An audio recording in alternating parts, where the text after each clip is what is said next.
Good morning and welcome to the Mike Graham Show. Look at that, it's 7 o'clock and 39 seconds according to that. I actually thought we were going slightly early, 6:59. Welcome to the show. It is Thursday the 23rd of July. It is, of course, the Mike Graham Show, the sign tells you. And as we were told yesterday by Misley Mandarin, you can see the two clocks, our clock here in London and the international clock, which clearly shows the time of day in the Chagos Islands. And just to celebrate that, we're going to have Lord Ross Kempsell in today, who's going to be telling us about the latest situation regarding the House of Lords and whether Misley is going to be able to remain on the Chagos Islands, which of course we want him to do because we think that's his rightful place. And despite the fact that Andy Burnham, King of the North, Knob of the North, Knob of the North, Andy Burnham is saying he's going to try and sell off the Chagos Islands. He's going to continue Lord Hermer's plan. We think he's not going to do it. We don't think he's going to get around to it. So far, Andy Burnham seems to be behaving a bit like the Mayor of Manchester. I think he's forgotten that he's now no longer the Mayor of Manchester, and he is in fact now actually the Prime Minister of Great Britain, the United Kingdom indeed of Great Britain and Northern Ireland. Because so far, he's given out some bus fares for £2. He's capped them at £2. This is actually after the Tory party capped bus fares at £2. Labour Party under Keir Starmer put them up to £3, and now he's put them back to £2.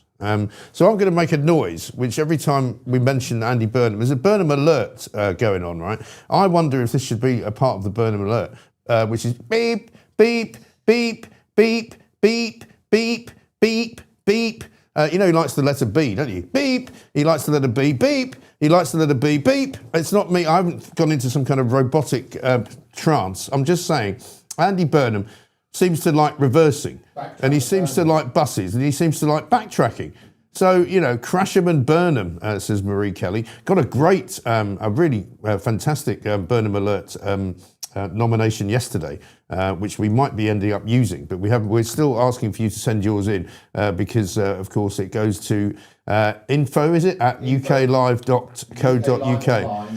ukliveonline.co.uk. We'll put that up and show you. We'll but if you selection tomorrow night. Hopefully we'll have a selection tomorrow. Did you get many in yesterday? Yeah, got did 4 you? or 5. Okay, there it is. Tell people that we can't use any copyright. Yes, ukliveonline.co.uk. We can't use any copyright music because obviously that would mean that you can't, every time you put it up, you'd have to strike the whole show off. So we can't use copyrighted music. That's a YouTube thing. It's nothing to do with us. So please try to avoid using any music at all. And we can always add some music to it if necessary. But if you do put music on, make sure that it's not copyrighted. I just switched on and Mike was beeping, says Meow Move. Yeah, beep, beep, beep. This is my impression of Andy Burnham. William Yarwood's going to be here soon. I don't know where he is. Big Willie. He's running a bit late. He probably thinks, don't worry, I'll get there at 3 minutes past 7 because that's when the show starts. But no, we've caught you all on the hop, haven't we? So if you thought we were starting at 3 minutes past 7, you would have been wrong. We've also got Jamie Jenkins on, of course. Always good to see. Ben Habib's coming into the studio. We've got Jake Wallace Simmons as well. And Claire Pearsall and Lady Colin Campbell. And Sonia Elijah, who I don't think we know very well, but she's coming to the studio. She's got a new book out. Video of how William Hague will be walking. William Yarwood. William Yarwood. With us, we've got another arrival here in Downing Street, and it is Louise Hague, a key member in many ways of the... Brilliant. So, what have we got this morning? The whole problem with the Burnham years, and haven't even started yet, is that everything seems to be going into reverse. He's now reversed, so he's reversed the bus cap, right, from £3 back down to £2. He's reversed the VAT on electricity, so he's given us 90 pence each a week back as of October and running through 2027. But now he's also reviewing, or i.e. reversing, beep, beep, beep, early prison release. Front page of the Daily Mail. It says Burnham forced to review early prison release. Prison chaos as Burnham calls halt to early release. And also, of course, you've got the Daily Telegraph. PC Harper's widow, very, very upset about the idea that one of his killers, he was the police officer, obviously, who was dragged for more than a mile under a car by these two horrible scumbags. Who had stolen a quad bike, and basically his widow has said, you know, that it's absolutely and utterly ridiculous that there should be any consideration to release these individuals, right? Deplorable is the word that she uses for it. And she, Lizzie Harper, she married Andrew 4 weeks before he was killed. 4 weeks, right? he lasted as a police officer. Lovely looking young couple. And the idea that they're going to release any one of those people is nonsensical. And I mean, I'm hesitant to give Burnham any credit this early in his career as Prime Minister. But if he reverses this actually as a complete and utter stupid plan, then I think that would be the right thing to do. Because why on earth would anybody in their right mind release murderers, rapists, paedophiles, and other seriously dangerous criminals back into society simply because they need to make some space to put some more people into prison?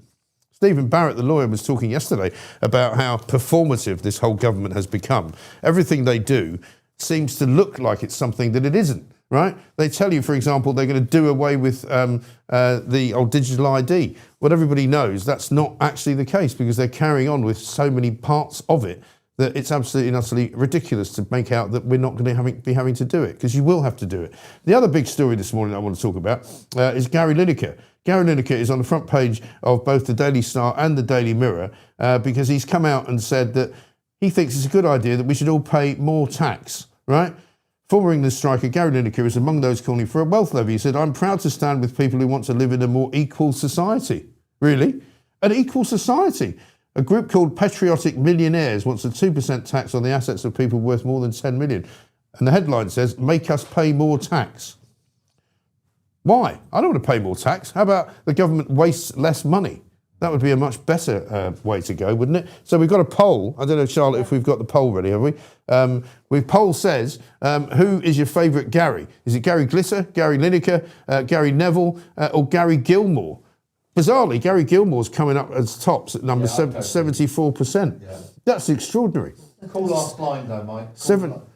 Call final words. The final words. Oh yeah, his last words apparently just before he was executed. He was a serial killer in the United States of America. He was the last person to be killed by a firing squad in the United States of America. And when he was asked if he had any last words, his last words were, "Let's do it." So we were going to suggest that you give us some last words, or some famous last words that famous people said that we can revert to and we can tell other people about as well. Other front pages: water executive faces criminal charges, accused of major conspiracy to fake sewage tests. That's on the front of the Eye newspaper. The Eye newspaper will be calling for prosecutions for illegal sewage dumping in our Save Britain's Rivers campaign. And it's Southern Water's former chief executive Matthew Wright and 3 others who are charged with conspiring to defraud regulators for allegedly faking sewage data. I mean, these water companies seem to be running operations like the Wild West. Seems extraordinary to me, doesn't it? Do you have a couple of clips as we go? Someone's gone early on a super chat, by the way, Mike. Sorry? Someone's gone early on a super chat. Big Willie's in the house. No, he's not. Yeah, Chris, I mean, that's very kind of you to say that. Have you got, maybe he's got some kind of surveillance device trained on us, but so far Big Willie's not here. So we haven't seen him. Don't know where he is. Maybe he had a late night and slept in. Very possible. So let us celebrate the new Prime Minister that we've got here, Andy Burnham. Yesterday, he decided that beep, beep, beep, beep, he would decide to give you all some money off, and pound off travelling on buses around the country. Apparently, he says buses are one of his favourite things. Well, because he's the local mayor of Manchester. But have a look at this. This is him talking about why he's reducing the cost of travel on a double-decker bus. For too long, people said it's not possible to reduce bus fares. Well, we showed everybody in Greater Manchester that it is possible. And today I'm taking the £2 fare cap national. Who better, though, to kind of endorse this policy than a special guest? Oh, Prime Minister, you're stealing my job. Cheaper bus fares, endorsed by Bus Auntie herself. It's a fantastic idea. Thank you so much, Prime Minister.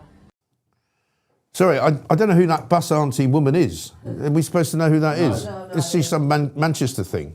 The bus She's auntie? representative of the UK. Is she? Really? Well, how about Russ Kane? Russ Kane is a very funny impressionist. Here's his impression of Andy Burnham. See if you can tell it apart. Hi guys, Andy Burnham here, and to answer the questions I've been set: number 1, beans on toast; number 2, caravan holiday, preferably Morecambe, keep it northwest. No, seriously, anyway, joking. And number 3, favourite lyric would have to be Sally Can Wait, although the North can no longer wait for a redistribution of power. It's very much what I intend to do. So I'm getting a bit of stick with people saying, Andy, how can you stay normal? Now you're the Prime Minister, but the clue's in the name. The Commons, which is where I will reside, it's a common place to be doing common things for common people. And that's very much what I'm about. Teabag, barm cake, just going up the high street, the Asda, things like that. For example, we are going to pass a law, so you have to call it the Asdas from now on. For too long, Asda has been spoken about without its proper name, the Asda, which is how it should be called, barm cake Ginnell. Barm cake, the North, Andy Burnham, King of North. I mean, it's just ridiculous, isn't it? I mean, I don't know where he thinks he's going, and I don't know what he thinks he's doing. But this kind of, I'll be your chum. I'll be the guy that brings hope back to your postcode and growth in your postcode. I mean, just ridiculous. What he's saying again yesterday, number 10 North is being ready for my arrival, but he says it's definitely not a gimmick. But and they said, then on the other hand, they've said, it's not going to cost any more money to do number 10 in the North. But then he's saying, but we are offering relocation fees to people who might have to move there from the south, right? He's going to work from Manchester, where his family lives, and where he was mayor, at least one day a week. But construction has yet to start on the site set to become the Prime Minister's base. Why does he need to construct something? Why can't he just move into an office? Yeah. Why can't he just do what we did? We found an office space, we converted it into a studio. Well, actually, we didn't, Pooch did. And now here it is. Yeah. Andy Burnham's like a bad game show host, says Jane. He is. He's doing all this over here, and then over here he's stealing all your money. He's just literally taking it out of your pocket while he's going like that with his left hand. It's unbelievable. 8,800 civil servants are going to be based at the new site, right? Why?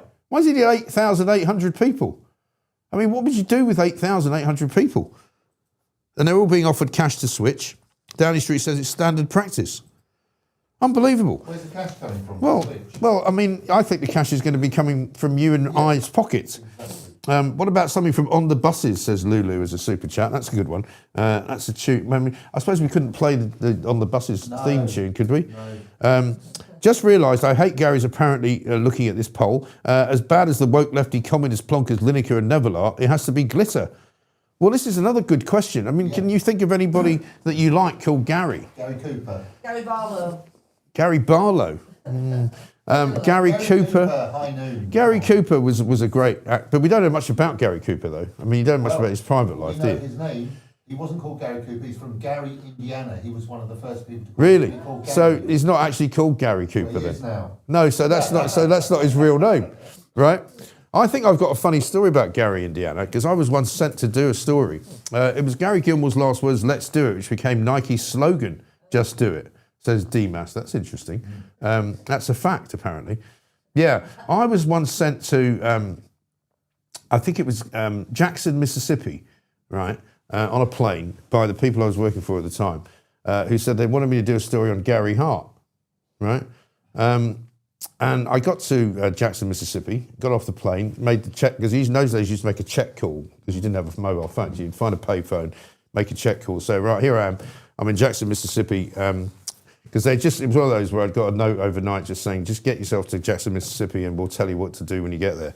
But it's a story about Gary Hart. So I said, fine. Gary Hart famously was the former presidential candidate, you might remember, who got caught out sleeping with somebody he wasn't supposed to be sleeping with, basically, on a boat. We've all done it. Yeah, I mean, not on a boat, mind you. And we haven't all appeared on the front page of the National Enquirer either, which he did. Anyway, so I said, so here I'm in Jackson, Mississippi, what's the story? And they went, what are you doing there? I said, well, that's where I was told to go. And they said, oh, for Christ's sake. I said, what, to do a story about what? I said, Gary Hart. They said, no. They were supposed to be in Gary, Indiana, doing a story about the Jackson 5. I was in completely the wrong place, completely wrong part of the country. Because so then I went, my local Wetherspoons is called Gary Cooper, says Jeff. Is it? No. Why? How can you have a pub named after a Western actor? That's a bit weird, isn't it? How strange. Interesting fact about High Noon. Go on. The last hour is filmed in real time. Look at the clock. Oh, is it? Yeah. Yes. I think I knew that. Yes, that is very cool. Tell them because they couldn't hear me. Yeah. So Pooch is just reminding me, High Noon, which is the famous Gary Cooper film, which is a brilliant Western. The last hour of it is filmed in real time. And you can see the clock move, and it keeps going back to the clock, doesn't it? Wow. It's fantastic. Actually, I now want to watch High Noon. I watched it the weekend. I'm going to watch it this afternoon. Yeah. At noon. Maybe at noon, in real time. How about Gary Player, my dad's favourite golfer? Oh yeah, Gary Player was good.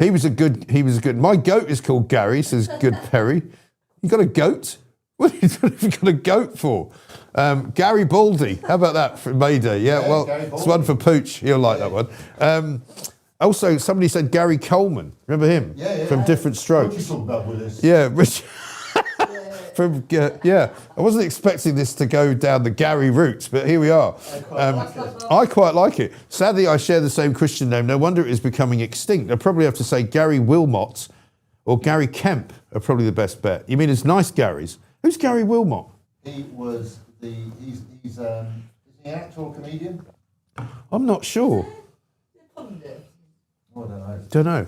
Does Gaza count? No. Gaza does not count. No, I don't mind. That's not a bad shout though. Yeah. Somebody sent me one. Olivia said, "Who's Gary Gilmore?" Gary Gilmore was one of the America's, like I say, more famous serial killers, and he was. Gary Wilmot. That's not him. That's Gary Wilmot. That's not Gary Gilmore. That's Gary Wilmot. Oh right. So what does he do? He's an actor. Is he? I don't recognise him at all. Yeah, Gary Gilmore was the last, as I say, the last person executed by firing squad in the United States of America. Probably some. And was it the looking through Gary Gilmore's eyes? Was that? Who was that? Wasn't the Ramones, was it? I can sing it. Looking through Gary Gilmore's eyes. Was it a British band? How about Gary Newman? Says John. Oh yeah, nice. Gary Newman's. He married to an Uber fan. He's a good guy, actually. Apparently, he's a really nice bloke. Gary Busey. Yeah. He was never the same after he fell off his motorcycle without a crash helmet on, was he? No. Gary Busey. My cat Gary, he's a beaut. Actually, we've got a nice picture of a cat, but the cat's called Ted. Should we show that? Yeah. We got that. This is Ted watching. That's Ted the way he looks actually now. Good boy. But there's another picture of him watching the telly. Yeah, that's fair enough. And guess who's on the telly? It's me. It was the adverts. The adverts, that's right. Yeah. They were quite good actually. I quite like them. Yeah. What else we got? Oh yeah, this is good. Gary Oldman. Gary Oldman, he's good, Gary. Yeah. There's Ted watching you. There's Ted. See, look, he's watching me on the show there. Very nice. Very nice. Nice hat that as well. How about this? Donald's just told us the advert saying looking through Gary Gilmore's eyes. And that was interesting as well, wasn't it? Because the reason they sang about that was because he had parts of his body kind of donated to science and medical assistance or whatever. And they used his corneas, his eyes, basically, and two different people got them. What, one each? One each. That's a bit weird, isn't it? Like that. One of my eyes is Gary Gilmore's. Is it? So if you don't want to kill someone, you close one eye. Yeah, you close. My name is Gary. Here, I missed that one. Yeah. My name is Gary. Well, my Was family that? called me Basil. Because they didn't want to call him Gary. Yeah, Gary and Gareth. Barry, but no Barreth. Why not? Yeah. Voice for England. That's good, yeah. Well, Gareth is sort of Welsh, isn't it? Yes. Because Gareth, was it Gareth Yorith? Or am I just getting mixed Terry up? Yorith, the footballer. Terry Yorith, not Gareth Yorith. Gabby Logan. Gabby Logan. I don't know where this show's going. Why don't we do, we got another clip of Burnham singing. He loves to sing, apparently. He loves to do a DJ set. What is it with these people? Have a look at him singing Dirty Old Town.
Ruined a really good Irish song there. He loves himself, doesn't he, so much. This is a great one from Joy, right? This is on the YouTube chat. Gary from Only Fools and Horses, the illegal immigrant they found in the back of Denzel's van, who could only say Gary in English. Brilliant. Absolutely. Gary the Snail is SpongeBob. Yes, about that. Gary Snell. Gary from Fallout 3. I haven't seen that. Don't know about that. Tommy Lee Jones played Gary Gilmore in a film. I think we said that. He did the Execution song. How about Gary Kasparov? Oh, Chess one player. of my favourites. That's a good Gary. Gary Lightbody. Gary Moore. Gary who's Moore, the guitarist. Great fantastic. guitarist. You ever Gary put him on? Sinise. Have you ever put Gary Moore on? Yeah, no, I haven't, but I've seen him several times. Man, set the screen. What's that? Carry on up the Gary. Thank you for that. Sorry, So, we're not having that. You asked William Yarwood? Oh yeah, let's check in with the Big Willie. There he is. Look, Taxpayers Alliance and a fake cheese plant. Yeah. I don't know where he is. Where is he? Do you think he's been tied up and he can't get away? He might be in a dungeon somewhere. Yeah, he can't get away. Deary me. Gary My Ears, Gary Jones. I know Gary Jones, who's a journalist. He used to be there to the Daily Express. Gary Puckett, Union Gap. Yes. Yeah, that was good. I remember that. There's lots of good Garys coming in, actually. Gary Delaney, who's that? Oh, comedian, okay. Sarah Millican's husband. Oh, right, okay. I've heard of her, but I've never heard of him. Dirty Old Clown sings Dirty Old Town, says Peace Planet. Yeah, absolutely right. It is ridiculous, isn't it? I think we should do a meltdown now while we're waiting for our first guest, because I'm going to be telling you throughout the course of the show today about the sort of paucity of ideas of this lot that we've got in this government that we now have. So let's go with the meltdown.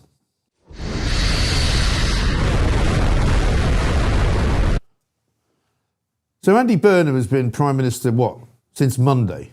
It's now Thursday, right? So that's 4 days he's been in. So far, I would have to say it's been a pretty underwhelming scenario. Yesterday, Wednesday, he could have done Prime Minister's questions if he wanted to, but he decided not to, because he doesn't want to do Prime Minister's questions, because he doesn't want to answer any questions, does he? Kemi Badenoch used to complain that Keir Starmer basically didn't ever answer a question.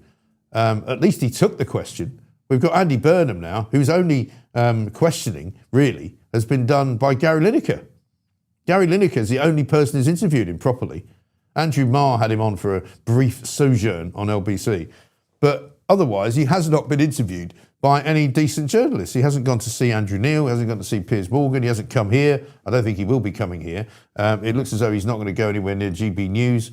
I don't know whether he'll go on Talk or whether he'll go to the BBC, but he certainly has not offered himself up to be properly scrutinised, right? He seems to be obsessed with buses. He seems to think that his greatest triumph in Manchester was capping the bus fares.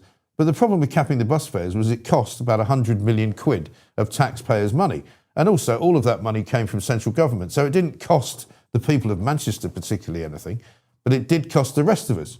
So unless you didn't know, you've been subsidising people travelling on buses in Manchester for the best part of the last several years, ever since he decided to do it. So you can imagine the thought process of this guy. He's sitting, loving himself inside Downing Street, stroking himself, because I think you get the feeling, the Bond villain who has this cat that he strokes. I think Burnham just strokes himself. He just sits there stroking his own hand. I'm really, really clever, I am, me, and I'm from the north. And so, I'd like to tell you about the north. It's a wonderful place full of people from the north. And you can just see him stroking his hand. Nice, isn't it? That very good skin I've got in the north. It's in the north, and the skin is better in the north, isn't it? And so he goes, I know, we've had a success with buses in the north, so let's do that. And that could be our first policy. Let us just make buses cheaper, right, for everybody. Now, the trouble is, it was the Tory party who actually made buses cheaper for everybody when they were in power, when they made a cap of £2 for people travelling on a bus outside of London, okay? Keir Starmer got in and put it up to £3. So now Andy Burnham's reversed it. Beep, beep, beep, beep, back to £2, right? Thanks for specifying the hand, Mike, says Voice from England. Yeah, well, I don't know. It could be the other hand. It's probably his right hand stroking his left. I presume he's right-handed. I don't know. The only other thing he's decided to do is, of course, give you no VAT on your electricity bill. But as has been pointed out, most people actually have their energy coming either via oil or gas. It's not electricity. So a small number of people in Britain will benefit from getting an electricity cut, which is 45 quid over the course of a year, which is approximately, as we told you before, 90 pence per week. If you've got something you want to buy for 90 pence a week, great, well done, excellent. But I don't think it's going to make anybody richer or poorer. We're going to make people feel as if they've got more money in their pockets, which is what he said he was doing.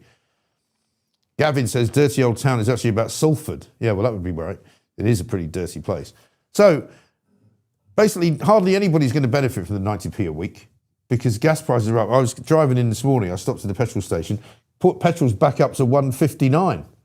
Last time I bought it, which was 2 weeks ago, it was 148.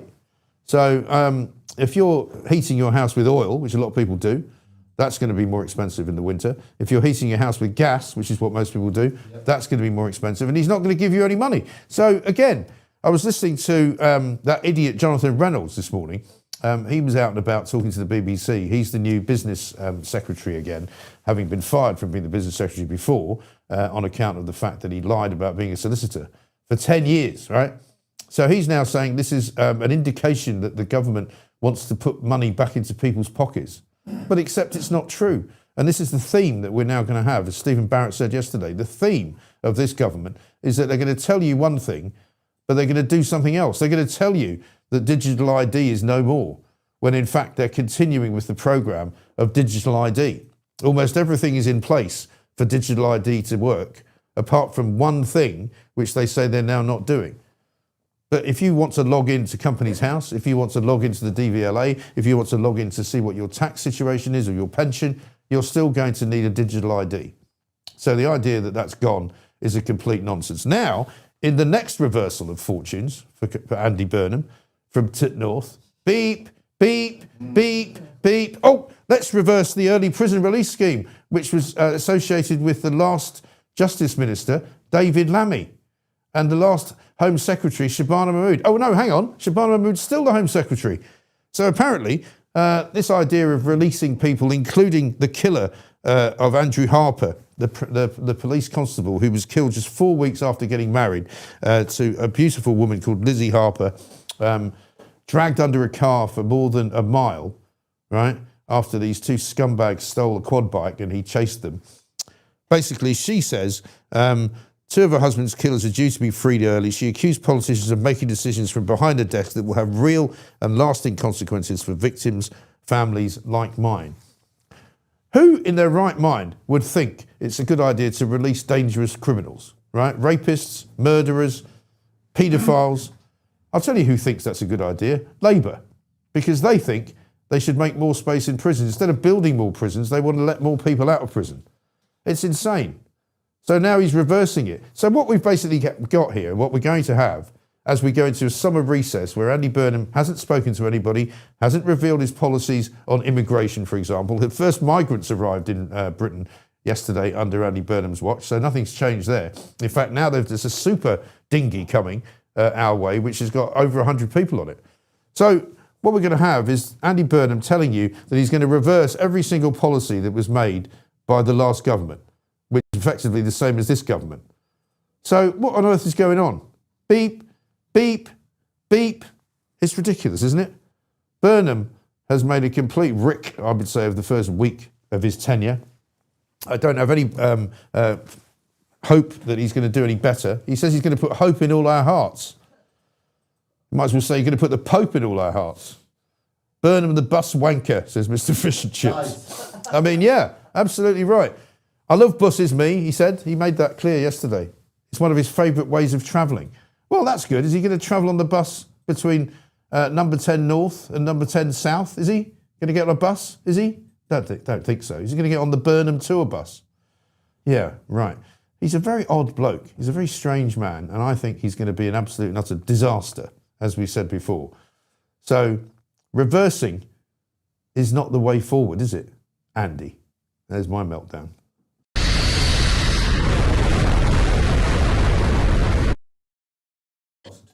Yeah.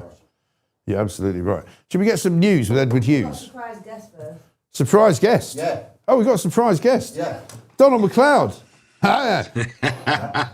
Hello. Welcome back to my country, or to your country.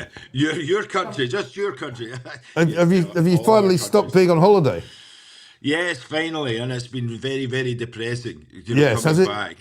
Oh, It's yeah, been I wouldn't have awful. bothered. You should have stayed where you I know I were. should just stayed over there. I mean, it's been quite fun watching you guys in the morning, yeah, plunder along. But come back and my campsite up in Aviemore has been in flames. Well, it hasn't been No. in flames, but the surrounding area is, and there's Oh, still an God. evacuation order in place. So there was 800 guests had to be moved out. Where'd they go? Last Thursday.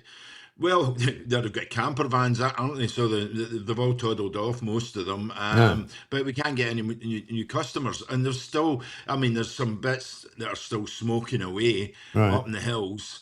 But apparently they're not letting anybody, well, they're not letting anybody in, and possibly it won't be till Monday. Now, here's a laugh. I mean, they put big sort of trenches round massive areas. There's 4 square miles been devastated. So Yeah. 4 fire break trenches, and you'll see that when I was in Portugal, that happens a lot. There's Yeah. fire, the helicopters dropping Right. water. Not in Scotland, not until recently. We didn't have the helicopter, but they built these fire breaks, right? Right. So, I mean, there's big trenches. Place looks devastated. They want to fence these trenches off in case Right. somebody falls down into the trench. This is the Cairngorms. Uh-huh. This is mountain ranges where people go up massive mountains in t-shirts and slippers, and they're bloody worried about somebody falling Right. into a Also, fire trench. I mean, correct me if I'm wrong, and I know that people have accused me in the past of not being scientifically minded, but if your campsite is next to a body of water, for example, could you not just get the water out of the body of water and hose it all down? Could you not do that? Well, to be fair to the fire services, I mean, they've been working their socks off, since it broke out. But having the resources in place, if they'd had a helicopter that could have dropped water, it would have been out within an hour.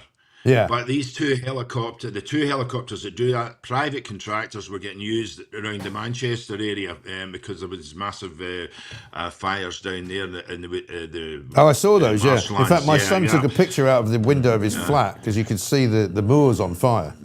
The moor was on fire, and so they had to wait till that contract finishes before they could get the 2 helicopters there. Yeah. Up into Scotland. But you're right, with the Kettle Lock at Loch Morlich, it pumps water. They put a massive pump in there, Right. high pressure, and then pump the water up. And they're doing a great job, but see, try to get information from them, to try to get them to move. Once, there's a wee bit of smoke over there, we better be careful. For God's sake, just people's businesses and livelihoods are at risk here. Going to move it, Yeah. So are you not able to make any money then from the site while they're? No. Well, that's no good, is it? No, it's not good. It's not good. Where's my next holiday going to come from? For I know. God's sake, Shocking. Jeez, it is. It's terrible. It's terrible. So, So I see. Mr. Yarwood hasn't turned up, and I've been seconded as the substitute guest this morning. So Yeah, we can't find him. Apparently, he was last. Apparently, there he is. Apparently, he was last spotted. He was last spotted on WhatsApp at 22 minutes past midnight, which does not bode well, does it? So is that a rubber plant because he's completely rubbered from last That's night? right. I think it is. Yeah, it's either that or it's a fake cheese plant. I'm not sure, but yeah, but the Taxpayers Alliance man he's AWOL basically. What about what's going on with Anasawa? Let's talk about that. He's taken a powder. He's decided he wants to go to the House of Lords, right? And which seems to have set the cat amongst the pigeons up there, doesn't it? No, definitely set the cat amongst the pigeons. I personally think, and I know Anis, as you know, and I know him quite well, and I quite liked him, but he should have stepped down after the election because they got absolutely trounced, Labour in Scotland. Yeah. It was a terrible result, and he sort of hung on. And, whereas I will wish Anis well, because as I say, I do know him and quite like him. But I think going to the House of Lords, my God, I mean, was in 2022 saying he would never go there. It was a little bit, it's not representative of today's democracy, and the House of Lords should be shut down. And he was giving it all that. And of course, first moment he gets a wee sort of invite, Yeah. you know, shoots in there, you know, like right up a drain pipe, you know, just straight down into Well, a bit the like, well, he'll House be of able to see, Lords. he'll be able to see his good mate Sadiq Khan there, who about 2 years ago Oh, for God's was sake. calling for the abolition of it. He was saying he wants to abolish the House of Lords, and now he's going to be in it. He doesn't want to abolish it. Well, it's a sort of slightly similar thing, except Anis is a reasonably nice guy, and you know, your London mayor is an absolute horror. I mean, I cannot stand him. You know, he's a disgrace of a politician, him. So there is a difference there. But you know, you're all talking about the sort of Burnham effect, and you know, he's announced there's going to be a rates. Relief of 20% brought into England and Wales. So, you know, from that side of things with Burnham, I think it's quite good. It's a wee positive start for the hospitality industry. How it's paid for, where it comes, the money comes from, is another thing. But I'm wondering if Scotland will replicate it, and you know, they'll make it 20% or more. Right. Because hospitality, as you know, has been absolutely trashed in recent years. So, by Well, I both saw Michael governments in Kill was Scotland. talking about the need for a special sort of almost like a nighttime or a hospitality czar that the government could do with. And I mean, Andy Burnham goes on and on about Manchester being this great place, which is famously one of the top sort of venues for nightclubs and music venues and all of that. You'd think he would have some sympathy with hospitality, but he doesn't. He's not showing it so far. All he's Well, doing yeah, now I is think he giving you a has bus shown it, to yeah. ride on. Well, I think he has shown it with this announcement this morning. He's starting to show it, and Sacha Lord was, he's been a guest on the show quite a few times. Yeah. And you know, he's been saying, you know, he's been pushing through the night from the Nighttime Industries Association for discounts, for VAT reductions. So this is a start, but. You're right. Manchester is a sort of golden beacon of hospitality in the UK. They did a marvellous job for that, but then in the other side of that, it looks as if they didn't. You know, you didn't do such a great job with Manchester and your Piccadilly Gardens and all the stuff that's going on there. And where is the money coming from? That's the other thing. That's you know, how are they going to pay for this? Well, that's the question on everybody's lips about everything he wants to do. You know, where's the money coming from? He hasn't got any. Yeah, well, there's nothing in the bank, isn't there? It's a 22 billion black hole or something growing since Labour came to power. So it's, you know, how they massage the figures and get the money is going to be quite something. It'll be a trick up there with, you know, it's one of the best. But, you know, I do think, and I think one of the biggest things they could do is reduce VAT. We're all asking for that for the hospitality and retail sector to down to 10%. Get people to spend money. Money comes in because you can't tax growth, and that's what they've been doing since they came to power. Right. So that, you know, we are there. Oh, and completely other thing. You can tell I'm not scripted at all this morning. I was in my PJs about 5 minutes ago. I thought you were still in them, to be honest. I mean, I still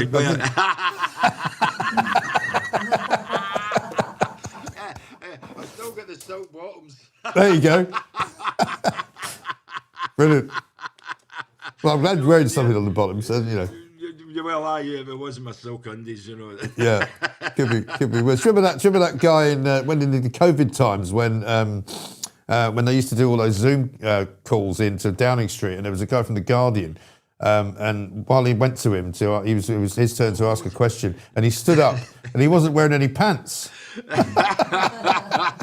There was lots of that going on. There was people standing up wearing their wife's knickers, you know, or maybe it wasn't their wife's knickers. But you know, no, that was Boris. I've got a Gary story, and it's a Gary Glitter story. Gary Glitter, okay. Yeah, and keep it clean. Well, that's impossible. But was it years and years ago when I was in a band, we were the Crows. We were asked to support the Gary Glitter and the Glitter Band. You know, that's how long ago. And so we arrived at the Queen Margaret Hall in Glasgow, and we were all sort of gothicked up, you know, with hair all spreading up, you know. We looked like the ultimate goths, you know, sort of miserable looking.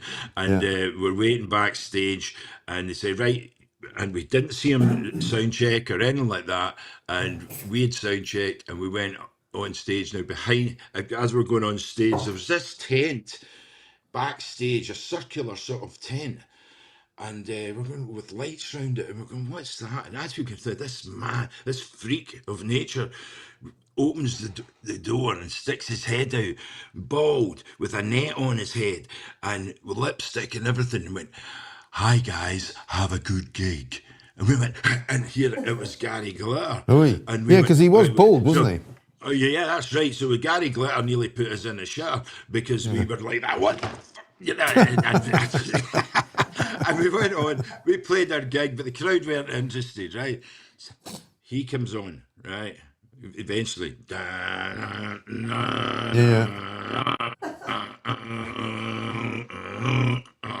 The crowd are going mental, and he had this sort of stairway on the stage behind the drum kit, behind the drum kit, and he appears at the top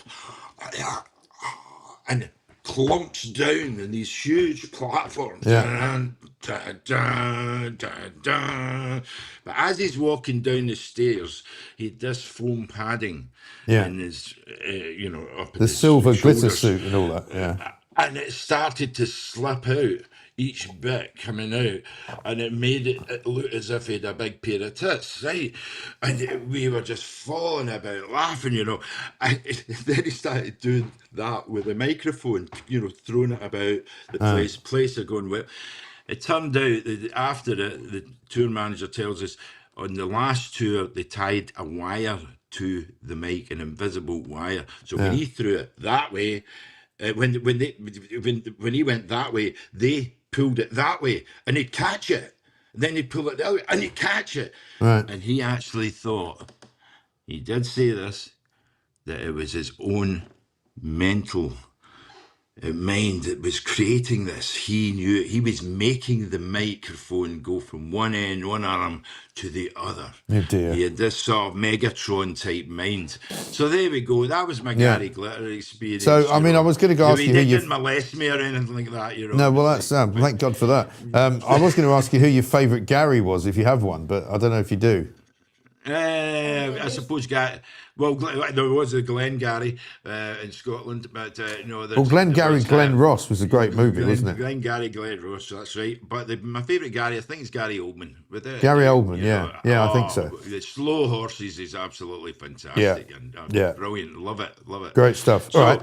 Well, listen, we'll see you soon. I'm down in a couple of weeks. You're coming down, yeah. I didn't answer you last night because I was asleep. I know, because you're ignorant. Some of us get up early in the morning, All right, so not like me. No, well, you were still in your pajamas when I got up. So, yeah, we'll figure out a date, and a lot of people asking if you're going to be doing Plonk of the Week anytime soon, but I don't know if we can afford that. By the way, I've got a cracking bottle of gin coming in. Oh, have you? Okay. Called Big Boss. Okay. And who's from Portugal, so you're going to love that. Sounds good. All right, superb. Big Great. Boss, not Big Boss. No, anyway. Thank you. Yeah, it's 7:40 in the morning. This is why you got banned from the radio the last time. For God's sake. Well, you don't get banned here, do you? Well, you might do. I wouldn't count on it. Big sweaty. You might get banned. Donald with Karen McLeod of the Clan McLeod. Good to see you. Thank you very much indeed for joining us on Thursday. In the absence of our good friend, Mr. Taxpayers Alliance himself, Big Willie. William Yarwood, who we think has slept in. We hope he has, anyway. We haven't heard from him yet. So when we do, we should give him a call soon so we can get him on just as a down the line guest. But coming up, Jake Wallace-Simons is here as well. Before we do anything else, though, let us, shall we, have some news with Edward Hughes. Morning, I'm Edward the News Hughes. 3 days into the Andy Burnham era, and the new Prime Minister is already discovering that bringing back hope comes with the usual paperwork. The Knob of the North has ordered an urgent review of the early release scheme after it emerged that 2 of the men involved in the death of PC Andrew Harper are suddenly eligible, prompting the usual chorus of "How on earth did this happen?" from police families and the public. Meanwhile, Safeguarding Minister Natalie Fleet has quit after just over 2 months, explaining that the job was overwhelmingly triggering and making her ill. Honest, if not exactly a ringing endorsement of the brief. On the brighter side, households can look forward to that less than £1 a week saving once VAT is scrapped from electricity bills in October. Paid for, conveniently, by binning the digital ID scheme. Same revolving door politics, slightly different northern accent, and the nation waits to see whether this government lasts longer than the average Premier League manager's honeymoon. Laters, Tigers. Thank you, Edward. Edward Hughes there with the news. We've got lots to come coming up over the next couple of hours. It's 7:44 right now on the Mike Graham Show. We've got Jake Wallace-Simons to talk to, who is joining us, I think, right now. Jake, a very good morning to you. Hello, good morning. How are you doing?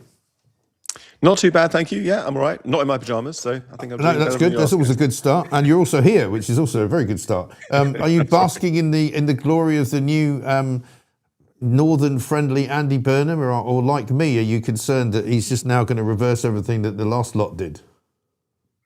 Well, do you know what? I think that we finally cracked it. I think Britain is finally going to enter a golden age of prosperity, confidence in the world, economic stability, and so on. Yes, obviously not. I think that it's actually even more worrying. Yeah. The last lot. Yeah, not yet. Not, as Wayne Wells used to say. Yeah. Yeah, I mean, where to start? I mean, this is a man who came in on sort of buoyed on the clouds of his own delusions of grandeur, saying that his own, not even election, but appointment was going to be the most significant political development for 40 years. I mean, extraordinary kind of narcissism that he displayed, and then said that he was going to totally dismantle the neoliberal settlement, or basically get rid of the last bits of Thatcherism that was still working and powering our economy, despite generations of politicians trying to vandalise it before him. Right. And so far has rolled out, an extra layer of bureaucracy at Downing Street North, a £2 cap on bus fares, which was a Boris Johnson idea, and it's saving us 86p a week on VAT on energy prices. So a little bit underwhelming, I think. But I think the real danger is what's coming next. Yeah, I think so, because, I mean, one of the things that we'll move on to, I'm sure, is whatever's going on with the Iran war. But the worry I've got about Burnham is that he's got simply no experience of international affairs whatsoever. Doesn't seem to have a clue about what's going on in the Middle East. When he was interviewed by Gary Lineker, who then uttered the immortal Gary Lineker-style words, what are you going to do about the genocide in Gaza? He didn't correct him, which he should have done, in my view. He should, as a responsible world leader now, he should not go along with the kind of the pro-Palestinian, Palestine action maniacs jumping around calling it a genocide when it's clearly not been described as that by anybody sensible. Yeah, I mean, this is somebody who doesn't know much about foreign policy, doesn't really care very much about foreign policy. I think overall what we're seeing is what happens when you appoint a municipal mayor as prime minister. Doesn't know much about the world, hasn't ever really had to know much about the world, or not in recent years anyway. And the fact that he chose Gary Lineker as his first major interview, in itself was telling, because Lineker, of course, was sacked from the BBC, and you've got to be pretty bad to be sacked by the BBC for comparing Jews or Zionists to a rat, or sharing a post that did so.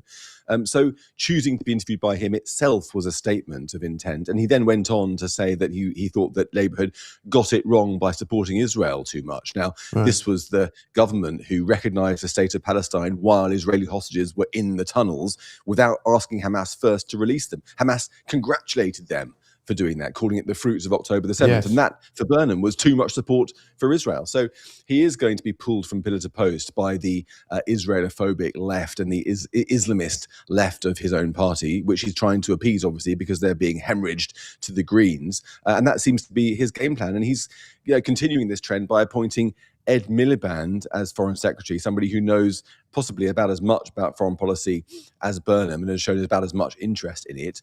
Miliband has just been keeping his head down over Israel over all these years, regardless of the wars that have happened in 2014 when he was leader, 2010 when he was under Gordon Brown.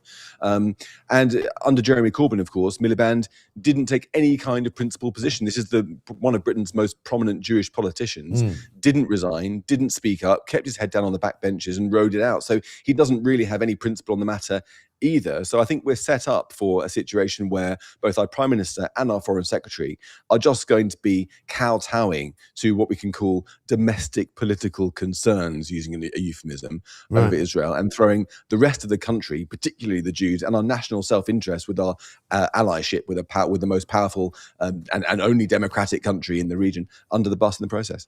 Exactly right. And apparently, Miliband's first trip abroad is to the Philippines. And I'm asking the question yesterday, I don't know what he's doing in the Philippines. I don't know why he would go to the Philippines. There's nothing against the Philippines, but it's not exactly one of our senior kind of international partners, or a place where, as far as I'm aware, we're doing any particular business. So he obviously just fancies flying to the Philippines, maybe because he hasn't got a patch that you can put on his his jacket from or something. I just don't understand it. But some of the other appointments I think are also troubling. John Healey going into the Treasury. I was listening yesterday or the day before to Lord Boateng, who was banging on about how brilliant John Healey was when he worked in the Treasury back in the early Blair government and also in Gordon Brown's government. And so this is a guy who's been involved in, Treasury planning, Treasury policy for several decades, all of which Andy Burnham says was wrong. So he's now appointing people who'd served in previous governments that he said didn't serve the people of the country, even though he was also in those governments. It's all very confusing. Well, I mean, this is all part of the package, isn't it? I mean, even about himself, Burnham has made the same statement. He said that, my generation of politicians didn't get it right. We messed up the country, and now I'm going to put it right. I'm the same guy who set fire to the house is going to now set about putting the fire out. It's that sort of message. And the fact is that we just don't really have any fresh politicians, or very many of them, on the scene, either on the left or the right. And so that's the only line they can take. We messed it up. We're going to put it right. Well, why should we trust you? But I think with Labour, it's even more so, because you can't get away from the fact that these guys are all various degrees of socialist. Burnham, in his first speech, placed himself explicitly against Margaret Thatcher and pro-1970s. Now, in the 1970s, I mean, I was born in December of 1978 during the winter of our discontent, when bodies were piling up because gravediggers were on strike, when rubbish was piling up in Leicester Square because the bin men were on strike, after the 3-day week of a few years before, and the IMF bailout and all those things, the sick man of Europe. That is the 1970s Britain that Thatcher sorted out, and that is the 1970s Britain that Burnham explicitly wants to take us back to. And John Healey, I mean, he was a good man, resigning from the position of Defence Secretary on principle, but basically he's a socialist like the rest of them. They think that taxes aren't high enough, that welfare needs to be expanded or touched, not at all, and that inheritance tax has to go up and all those sorts of things. That's what they think is going to fix Britain. It's the opposite. It's going to drive us into the doldrums, as any sane person can see. And so I think that none of them really, if you don't want John Healey, who else do you want? Who do you want? I mean, then there's no talent to choose from in terms of people who are actually going to turn our country around. No, exactly right. Well, Jonathan Reynolds is back as well. I mean, this is the thing that I find quite extraordinary, that all of the people who were in the previous government who left it for one reason or another, usually not like John Healey under a cloud, have been welcomed back in. Angela Rayner's back running housing. Jonathan Reynolds is back, having told lies about being a solicitor for 10 years. It wasn't just a kind of a casual, oh yeah, I was a solicitor once. No, he actually used to tell people stories about how he was a solicitor and how much he enjoyed doing it, and how he used to travel from his house to the solicitor's office. I mean, this guy is a congenital liar, I'm afraid, and that does not bode well, I don't think. No, but that's my point, really. It's that who else has Burnham got? I mean, all of them, pretty much. I think Shabana Mahmood's all right. I quite like Shabana Mahmood. But by and large, apart from one or two exceptions, they're all socialists, including Shabana Mahmood, and a lot of them have patchy pasts. Angela Rayner is one, John Reynolds is another, either of untruthfulness or incompetence or both. Who's he got to choose from? When you're a hammer, everything looks like a nail, and it just feels like he's applying the same solution to Britain's problems, even though it's going to make it worse, because that's the only solution that he's got, and these are the only people that he's got as well. Well, exactly. And of course, now he's got Gary Lineker on his side. He's on the front pages this morning saying he wants to pay more tax. Well, that's nice for him. I don't want to pay any more tax. Thanks very much indeed.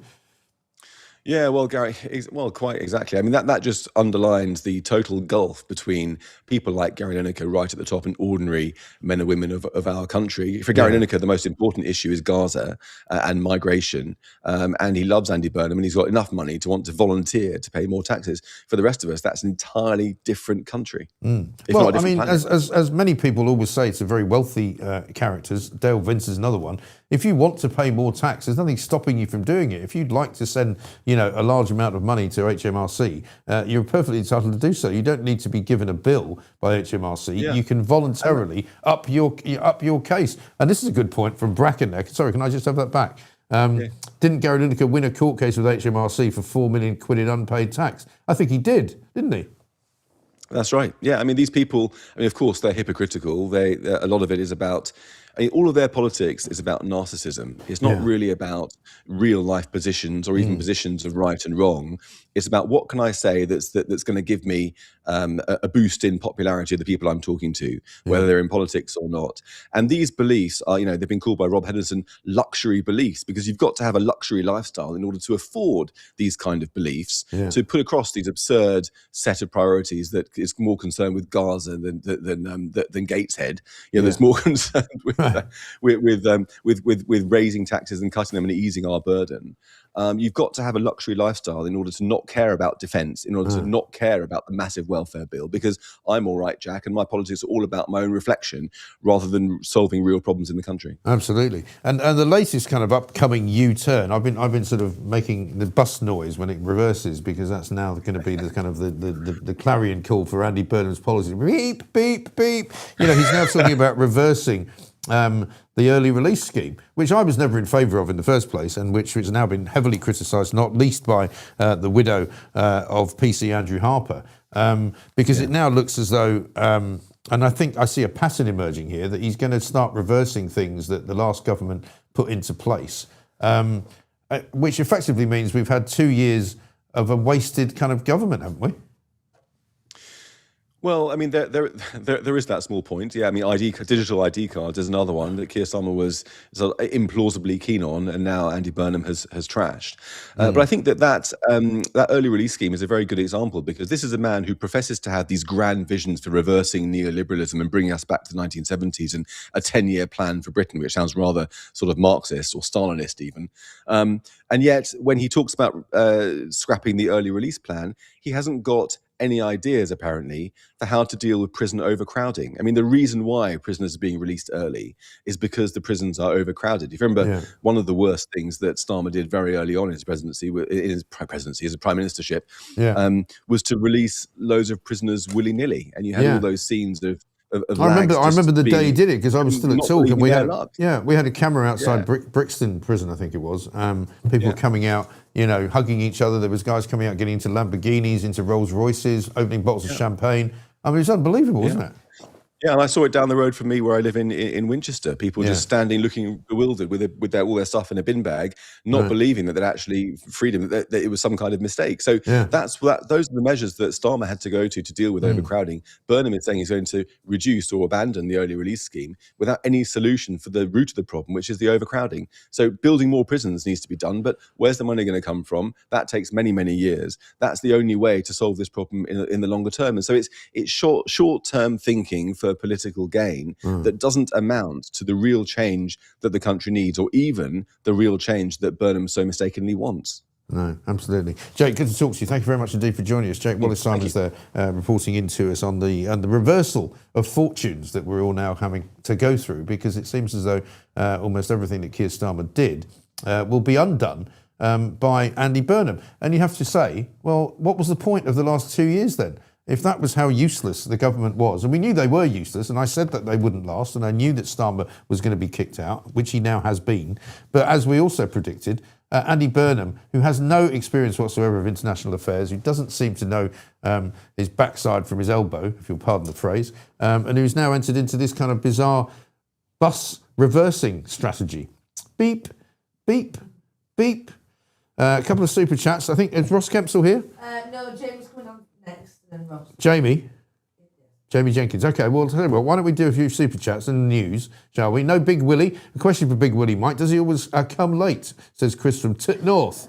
This is the first time he hasn't come at all. Loyal says, this morning, Mike, on the Burnham game show host theme, every time I see him, I expect him to say, come on down, the price is right. He's got a bit of that about him, hasn't he? Sort of northern comedian at the end of the Piers show type of guy. Simon, super chat, thank you very much indeed. He's broken his thumb, Simon. Simon, you've broken your thumb. Is that why it's only £1 you've sent us? He's missed out the other zero. This one from Marco's Magic. I just realised I hate Gary's apparently looking at this poll as bad as the woke lefty communist plonkers Lineker and Neville. Oh, it has to be Glitter. Should we have an update on the poll? We asked you the question, who is your favourite Gary? Lulu Rose says, what about something from On the Buses? Yeah, I think we mentioned that one earlier. I don't think we can play that theme tune, as unfortunate as we are. Whatever happened to you and Peter Hitchens, says R Squared. That's how I ended up listening to you back on Talk during COVID. He's great and so are you. Love the show, man. Keep up the great work. Yeah, we've been trying to get Peter on, but logistically somehow difficult. It hasn't happened. It may well happen in the future, I don't know. Grandad, stop shaking the ladder, you bastard, says Happy Bear. Who's that? I think that's a reference to something that Andy Burnham did before. I think it is something like that. Did we do we didn't do the poll, did we? No. You have to go and find it. All right. Well, let's do the news instead. Edward Hughes is here. Good morning. I'm Edward the News Hughes. 3 days into the Andy Burnham era, and the new Prime Minister is already discovering that bringing back hope comes with the usual paperwork. The Knob of the North has ordered an urgent review of the early release scheme after it emerged that 2 of the men involved in the death of PC Andrew Harper are suddenly eligible, prompting the usual chorus of "How on earth did this happen?" from police families and the public. Meanwhile, Safeguarding Minister Natalie Fleet has quit after just over 2 months, explaining that the job was overwhelmingly triggering and making her ill. Honest, if not exactly a ringing endorsement of the brief. On the brighter side, households can look forward to that less than £1 a week saving once VAT is scrapped from electricity bills in October. Paid for, conveniently, by binning the digital ID scheme. Same revolving door politics, slightly different northern accent, and the nation waits to see whether this government lasts longer than the average Premier League manager's honeymoon. Laters, Tiger. Thank you very much indeed. Edward Hughes there with the news. A couple of other stories to mention to you on the front page of The Times. An ex-nurse aged 70 is under investigation on suspicion of murdering Karen Carter, the British South African woman found dead in southwest France last year. That's on the front of the Mail as well. A rogue AI agent developed by OpenAI escaped its testing environment and autonomously hacked into a major software technology platform. That's weird, isn't it? Does that mean an AI agent, i.e. somebody that doesn't actually exist? Yes. That's a bit weird. Students at the University of Nottingham feel betrayed by a boycott by academics. That means many will graduate with estimated degree classifications. That's nice, isn't it? It isn't bothered working. And City, the London stock market is set to lose its biggest property company after Segro said it was minded to recommend a £14 billion takeover offer from an American rival. Lots and lots of other stories going on that we're going to be talking about throughout the course of the next couple of hours, including on the front page of The Guardian, by the way, believe it or not, a story that says that there was a whole load of excess heat deaths in France to the tune of, I think it's about 5,000 and something. Let me see if I can find it for you. Because it's another one of these ridiculous climate change stories which doesn't actually bear any examination at all. France recorded more than 5,700 excess deaths during its June heat wave, according to the authorities.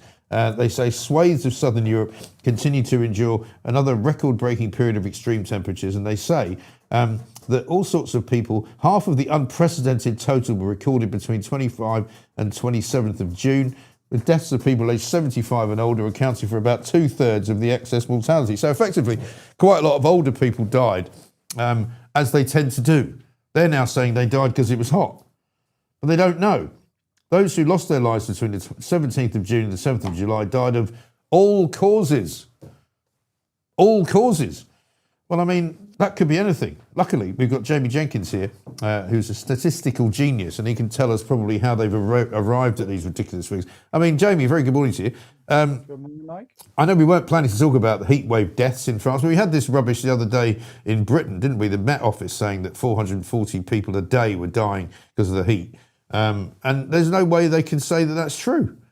Yeah, well, all they do, Mike, is they look at how many deaths occurred and just compared it to, say, the average for that time of year. But all the evidence normally shows that you tend to get more excess deaths in the winter months than you do in the summer months. So if the world is kind of warming up and you get warmer winters, then that'll have a reversal effect. There'll be fewer excess deaths in the winter months. But I was talking with you a few months back, I think, on this, Mike. When we have these heat waves, rather than keep banging on about the damage that the heat is causing, nobody ever talks about, let's spend some more money on air conditioning then. You got companies, you got the government, somebody who's saying, we can't do that. Air conditioning because it takes too much electricity up. So put more air conditioning in rather than bang on about what the heat is. That's what I say. Yeah, well, exactly right. I mean, no, you can't have air conditioning as well because it's bad for the planet, apparently. And I was saying this last week when it was really hot. that if we all the things that we've been doing for the last 30 or 40 years to supposedly slow down the increased temperatures on the planet, if none of that's working, we might as well give up, might we? Oh yeah, Mike. When I look out my window, I got loads of windmills on top of the mountain, but it doesn't have an effect, does it? A massive effect. And no, you've got the UK, you've got Europe, you've got some of the highest electricity prices. Pivoting into Andy Burnham, actually, Mike. I think he stood up outside Downing Street the other day, didn't he? And he was on about devolution and every postcode needs to have improvement and things. And he talked about the deindustrialization of Britain. Well, loads of jobs have gone in this country. They've been outsourced to other parts of the world. And there's no way we're ever going to get manufacturing back in Britain when our electricity prices are 4 times what they are in the United States. We're one of the highest in Europe, Mike. And why is that? Because of this bloody race to net zero that they talk about. It's absolute bonkers. And now that Miliband's been put into the Foreign Office rather than this net zero department, let's see if there's any change there. But I can't imagine there will be, Mike. But you're right on this one. That it's just absolute bonkers. You know, another week, another nonsense bonkers story. Well, this is the trouble. I mean, as I was saying earlier today, it looks as though that we've now got the reverse government of Andy Burnham, where he's just going to go beep, beep, beep every 5 minutes as the bus reverses back. And he undoes all the things that Keir Starmer did. Like, for example, today we've got the early release of prisoners. He's paused all that, so he's reviewing all that. So he doesn't want to let anybody out. He's gone back to a £2 bus cap, which Keir Starmer put up to £3, and he's now gone back to £2, which is what the Tories did. And then the reversal on the VAT on electricity actually is not going to help that many people. One, because most people's energy is powered by gas and or oil. And it's only 90 pence a week anyway. Yeah, well, let's just unpick a few of those ones, Mike. So on the electricity, you know, the energy thing. So let's remind ourselves what's been going on the last couple of years. So obviously Reeves and Starmer have gone after the people who are working with a lot more tax. They've increased the national insurance. Obviously, we've talked about that. But one of the things that people don't realise as much, which is why the governments do it, is they haven't been changing the income tax threshold as well. So more and more people get caught up into higher rates of tax. So if we look at the average worker in the country and what they were paying in tax in the year before the government came in, you know, the Labour government, and then we compare that because of the amount of tax they're paying through national insurance and income tax now, the average worker, Mike's paying about £888 more a year. Right. So £45, which is only over 6 months because there's no guarantee it's going to roll over. £45 versus £888. They're literally giving you absolutely nothing back, Mike. So that's the first thing on that. Then if we unpick then say the bus fares as well, you know, literally it's going to cost about 400 million. They're talking about paying for this one, Mike, rather than give more money over abroad. They're going to loan money to foreign countries as well. Well, are we ever going to get that money back? I can't imagine we're going to get this money back either, are we? And so the reversal of Starmer, the most telling thing was that a useless politician, well, at least Burnham's got rid of him, that Darren Jones, wasn't he? You know, the bloke who was on Question Time, reckon. He was useless, yeah. Oh, yeah, he was the one on Question Time saying that most of the people coming over on these boats are women and young children, just to complete making it all up. And the big telling thing is he was quite close to Starmer, and he was in government, wasn't he? And then he's come out because he got sacked, criticising Burnham's government because of this VAT cut on energy, saying, oh, they're paying for using the digital ID money that was unfunded in the first place. Right. And you just think, well, you just absolute shambles of the last 2 years. You were doing all of these policies nobody wanted. They weren't paid for. And basically, yeah, you've got a government, and you're right. What has gone on the last 2 years, if all Burnham's going to be doing now is unpicking, sacking all of the cabinet, and then reversing all of the stuff, it's just, we're going backwards, Mike. Well, that's the trouble. And it didn't actually make him look very clever, did it? Because it looked as though because he was pumping this out, this digital ID plan, as though it was all, you know, absolutely ready to go, completely and utterly kosher, and everybody was in agreement about it. And now he's making out, well, actually, we hadn't worked out how to pay for it. Yeah, and I think he flew out to Australia, Mike, as well. When that he did, yeah. You know, they're talking about the social media ban. And the thing on the digital ID, we still got to be careful on that one, right? Whether or not it's fully scrapped or not, because the social media ban for children, well, if they're going to enforce that, how are they going to prove that you're an adult? Are you going to need to have some digital ID online to prove that you're an adult? So, but yeah, I think it's just one of the other bizarre, nobody's going to disagree, Mike, that you want to get rid of homelessness and rough sleeping. But for Burnham to come out and say literally, I'm going to go in there now and I'm going to stop rough sleeping across Britain as one of his first flagship. I think people would have rather him said, I'm going to go in there now and stop the boats. But Yeah. if you look at Greater Manchester, I think in 2010 they do some surveys, Mike, and they check across the country how many people are rough sleeping. In 2010, there were 41 on average rough sleeping. It went up under the Tories. We had all that austerity. It went up. It's about when Burnham came in, it was about 268 people rough sleeping on an average night in Greater Manchester. It went down mainly because of that COVID, and then some scheme to get people off the streets in COVID. Yeah. For the last 4 years, rough sleeping in Greater Manchester, Mike's been going up. Yeah. So if Burnham wants to come and give some flagship policy across the country, surely you stand outside Downing Street and you'd actually say something that you successfully delivered in Greater Manchester.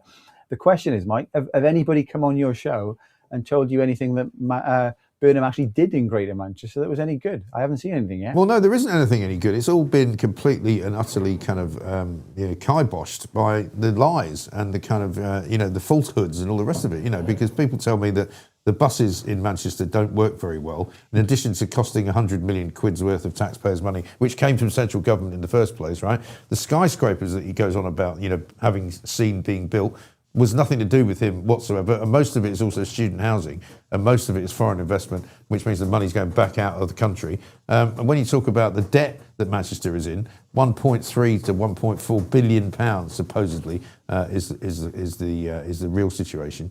And crime is, I mean, if he's trying to make out, which he is, that Manchester's some kind of nirvana, have you been to Piccadilly Gardens? Because I have, and it's bloody horrible. No, the one thing I will give Burnham, can't come and bash Burnham for all the time. I'm going to give him some credit though, because the most telling thing this week for me, Mike, was Starmer when he did his resignation, his final speech outside Downing Street. He couldn't even do that without reading his notes, Mike. And literally, somebody's finally gone in and programmed Starmer for his final bit. Stands at that lectern and he's literally just reading notes, and it's like he couldn't even remember what he's done over the last 2 years. I think he's been such a shambles. He needed somebody to write down a few of the things that he actually did that may have been okay over the last couple of years. But at least Burnham came out, Mike. He stood in front of he didn't have a lectern. He stood in front of the public and he managed to do a speech without notes. So that's one positive I'm going to give to Burnham. Well, he is. I mean, he's obviously a much better communicator than Starmer, but, so is this banana. So I wouldn't worry about that, But one final one for you, a piece in The Sun, it says that 1 million people are now going to be dragged into paying more tax because 500,000 are going to be charged for the first time. What do you make of this idea of his to raise the threshold from 12,500? But I don't know where he's going to put it up to, but one of Reform's policies was to put that initial tax rate up to 20%. Yeah, so I think, Mike, this is that fiscal drag that we were just talking about, because it hasn't moved for years and it hasn't been planned to move to Rachel Reeves for the next few years, because you always get that. Basically, people on lower income are allowed to earn as much money, up to a certain level without paying tax, which is £12,500.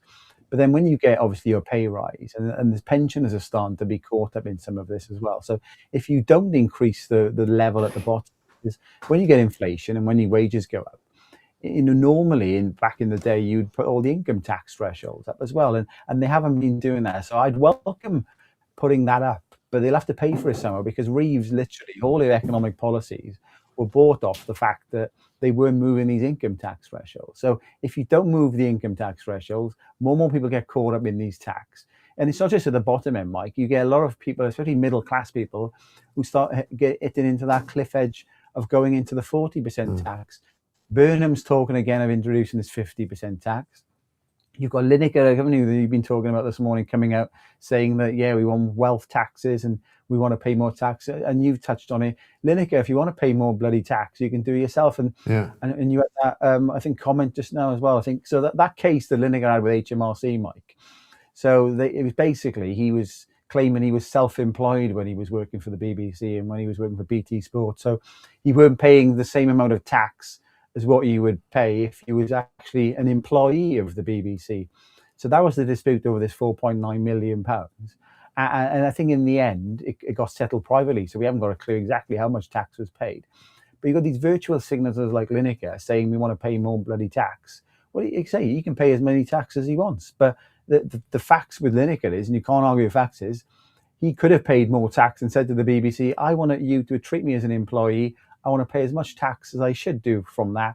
But no, he didn't. He went down this route of trying to claim he was self-employed when he was at the BBC. So they just basically all virtual signals. And the fact is, mate, Lineker and Burnham seem to be obviously mates. I'm surprised Lineker. I think you should get Lineker on the show, Mike and Andy Burnham, and you should do a proper interview rather than the two of them tallying up together. Well, I dare say his next interview will be with Gary Neville. You know, that'll be the next one he does with a couple of footballers. Anyway, Jamie, good to see you. Thanks very much indeed. Jamie Jenkins there reporting in on the terrible state of the economy and the terrible state of the new Andy Burnham government. It's only been in 4 days, and already it's all starting to unravel slightly. It's all becoming a little bit unclear exactly what he's doing, other than reversing everything that Keir Starmer did. Ross Kempsell's here. Very good morning to you, Morning, Ross. Mike. How are you doing? Good to see you. Nice to see you. Lord Kempsell, I should call you by your proper title. What do you think of it so far, as they say? Rubbish. I don't think it's been the strongest first week. It hasn't, has it? The new government got off to a bad start on its first day when it decided to make some unfunded spending pledges, which sent gilts tanking and made the kind of bottom fall out of the UK debt market. Yeah. I think Burnham's big problem is that he's come in promising £250 billion of spending commitments. And the reality is that he just doesn't have that headroom. So if you look at the OBR's latest forecast, which was published earlier this year, he has something like £23 billion to play with. So his spending commitments are 10 times bigger than the money that he has to play with. If you put on top of the fact that we have £2 trillion of national debt, he's also going to find it very difficult to borrow, right? And I was thinking about this the other day. And if you convert it into sort of household level family finances, it's as if Andy Burnham has walked through the door of the household and said, we're going to spend £25,000, but there's £2,000 in the household savings account, and there's £270,000 of credit card debt in that family. So he doesn't. That puts it into a great perspective for people as well, because I think when you get those big numbers, when you talk to people about $1 trillion of pounds of debt and all of that, they don't. It doesn't really compute, but numbers like that do. Yeah, and people will say, well, some of that is capital spending and some of it is day-to-day spending. But if you look at what Burnham has said about how he's going to spend money, he's promised to stick to the Labour government's current fiscal rules that were reaffirmed by Rachel Reeves. And there's two important rules. The first is that he can't borrow for day-to-day spending. So anything he wants to do to keep things moving, so the tax cuts, for example, that he's announcing now, he's just announced another one this morning on business rates at 6 a.m. this morning. For that kind of spending, he's not allowed to borrow any more money. So he's trying to cut other parts of departmental budgets to fund them. But when you're trying to cut departmental budgets, the department is very resistant to it. So it really limits the amount of tax he can actually cut. And then secondly, when he talks about doing big capital projects, like for example, he said he wants to build the biggest council house building programme since the Second World War. The estimates for what that will cost are in the hundreds of billions, right? And we've already been tens of told, billions. because the last time Labour said they wanted to build a load of houses, we were told by the building trade itself, one, there's not enough people to build the houses, there's not enough materials to build the houses, and there's not enough planning permission to build the houses. So that, apart from those three things, it's all going to be really easy. Well, Labour were already off their housing target before Andy Burnham came in. I mean, I had a look at what Andy Burnham's real record is in Greater Manchester, because everybody is making a big deal out of his background there and his time as mayor. And it's not good, is it? Well, if you actually look at the real stats, during Andy Burnham's time as mayor of Greater Manchester, real incomes fell by 7% in Manchester. That was the biggest fall of any major city in England. The employment rate is worse there than in comparable cities in the rest of the country. He had a very difficult time trying to manage Greater Manchester Police, which went into special measures during his tenure, and the chief constable had to resign. The crime rate in Greater Manchester is comparably higher than the rest of the country, and everybody talks about his transport network, the B network, which is getting a lot of attention. But the B network can't get the auditors to sign off its accounts. And there's a lot of debate in Greater Manchester about whether the B network has fairly distributed the money that it's had. It's had a huge amount of public money across the whole of Greater Manchester. And none of that money had to be raised by him, because it was all central government money, wasn't it? Which he basically got in. And I'm also told locally by people who use the transport network there that the tram system if it was working, would be very good, but in fact is constantly in a sort of state of being under repair. So quite a lot of the lines are closed. There's parts of it that run with too short tram carriages, as it were, so 2 carriages instead of 4, so people can't get on them. There's a lot of talk about many of the bus routes being congested, and certainly I've been up there a few times. One of my sons is at university up there, and whenever I've been trying to get a car or an Uber into the middle of Manchester in an evening, you end up getting out and walking because the traffic is that bad. So when he funds these kind of things in Manchester, there's 2 ways of funding it. He can either get money from the central government, which under Labour he was quite good at because he lobbied them incessantly for more cash, right. Or he can put up the mayoral precept, which is what funds from council tax the spending of the Greater Manchester Authority.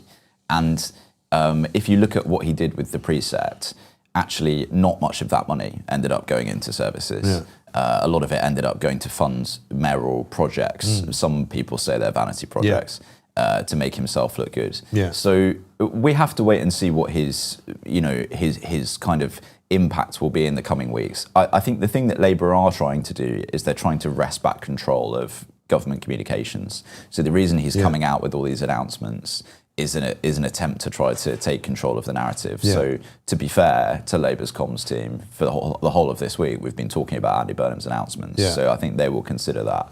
Because I think there was a sense, wasn't there, and you know more about this than I do, having been inside the machine. There was very much a sense of, for I would say, the last certainly 12 months, that Keir Starmer's cabinet and government was constantly fighting fires and was constantly in a crisis of one kind or another. I mean, I can't remember the last time there wasn't a crisis that they had to deal with, and so that kind of ate everything up, didn't it? Yeah, it did, and that was very much the story of the tail end of Starmer's premiership. Yeah. My theory is that the UK government's not that bad at dealing with crises. Like when there's a genuine crisis, the system kind of responds relatively quickly. What it is much worse at is doing long-term investment programs or long-term capital projects that actually change the fundamentals, that people experience. And so Burnham has got this very difficult position he's inherited because he doesn't have much money to spend. Yeah. That's the core issue. And so the real test is how much bravery does he have to go to markets and push up borrowing? And if he decides to push up borrowing, we're already spending, 300 million a day on servicing the UK's debt interest, which is Well, I think have we not been borrowing something like 20+ billion a month for the best part of the last 2 years? I mean, borrowing is now at the point where markets are absolutely on the knife edge about whether they'll tolerate any more UK government borrowing that's substantial. So all of the usual options that are available to him are quite squeezed. Yeah. So I just wonder whether that means he will revert into a very communications-led kind of premiership where he squeezes a tiny amount of investment and tries to over-communicate it to make it seem as if it's very, very positive. I think that's probably what he's going to try and do. And where do you stand on the possibility of him calling an early election? Because it's become a kind of a conversation, hasn't it, in Westminster? Does he do it? Does he take the chance? Does he think that Reform are slightly weaker now than they were? Does he want to do it before the economy completely collapses? Therefore, he's still in his honeymoon period. What do you think? I think he's going to be torn because on the one hand, he has a working majority of 150 something in the House of Commons that he doesn't want to lose. Yeah. And prime ministers, when they're in that position, they finally get there. I mean, he's obviously wanted to be prime minister for a long time. Yeah. He's been in politics a very long time.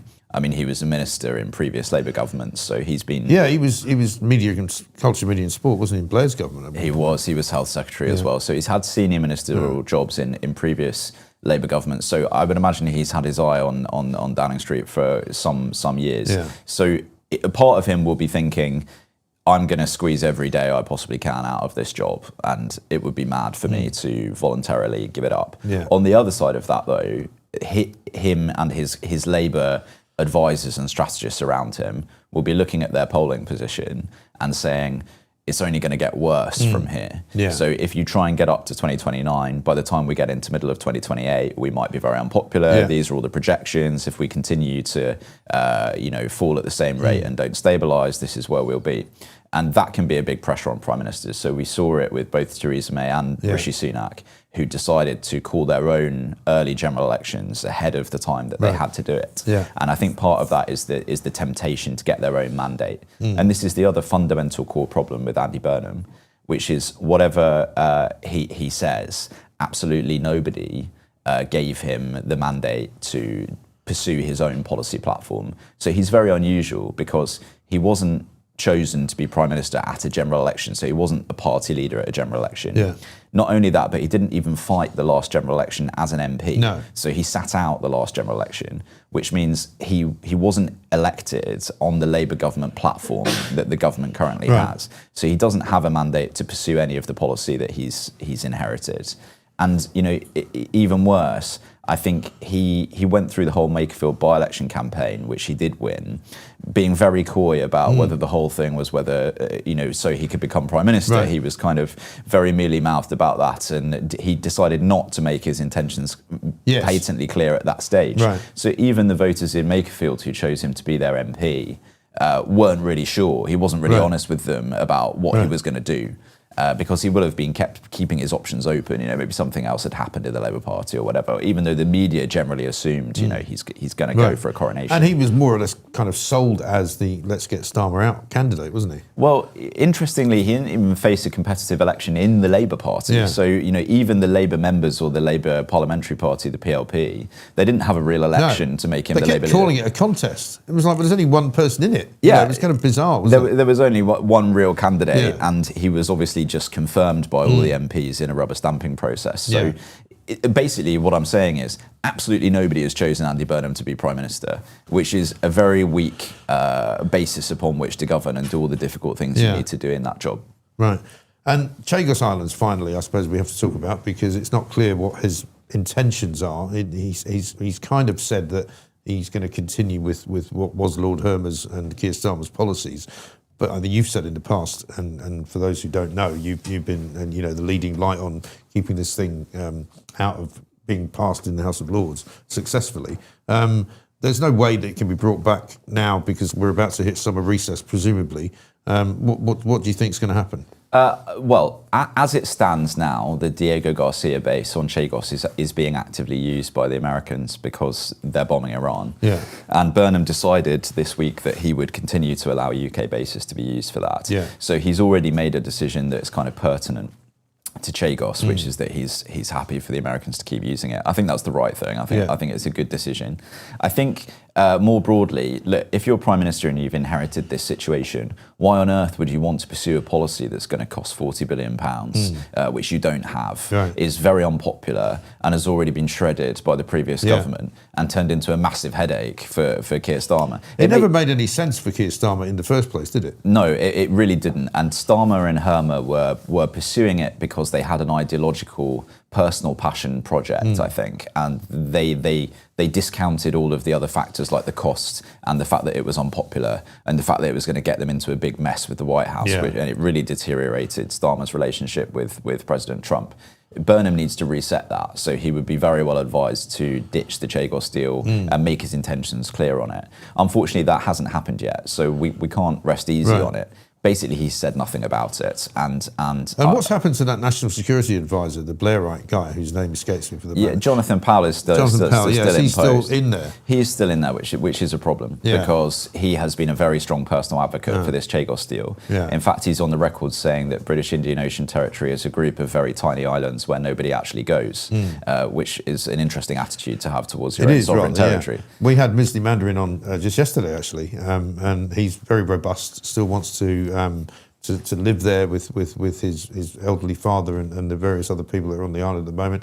He's hoping as well that they can get some more aid out there and some ships to deliver some more stuff. But he's not leaving anytime soon, is he? No, he won't leave. And the fact is that the Chagosian community, who are really engaged in this campaign, they'll do exactly the same thing again if the Burnham government tries to pursue this, which is campaign very hard against it. Because, for them, it's really personal. They don't want their their community to be ruled by Mauritius, which is the third country that they feel they have no relationship with that's meaningful. They're actively choosing that they want to be run by the UK from Whitehall. So and that's where British Indian Ocean Territory is administered from.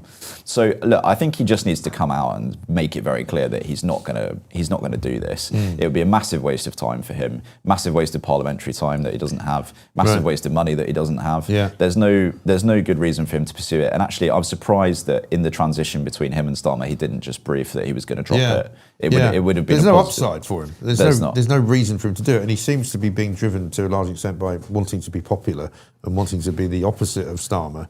So you would think, and also Misley told us that the second biggest community of Chagossians in the UK is in Manchester. Yeah, that's right. And he's, so maybe you can lean on that for him. Yeah, totally. It's a good idea. And he also is driven by this sense, which I think is completely right, that he keeps saying that he wants to talk about domestic issues and get back on the domestic agenda. And basically he's hinting that he doesn't want to spend his time doing what Keir Starmer did, which was flying around the world, going to every single summit that he was invited to, even the really boring, unimportant ones that weren't going to move the dial at all on anything.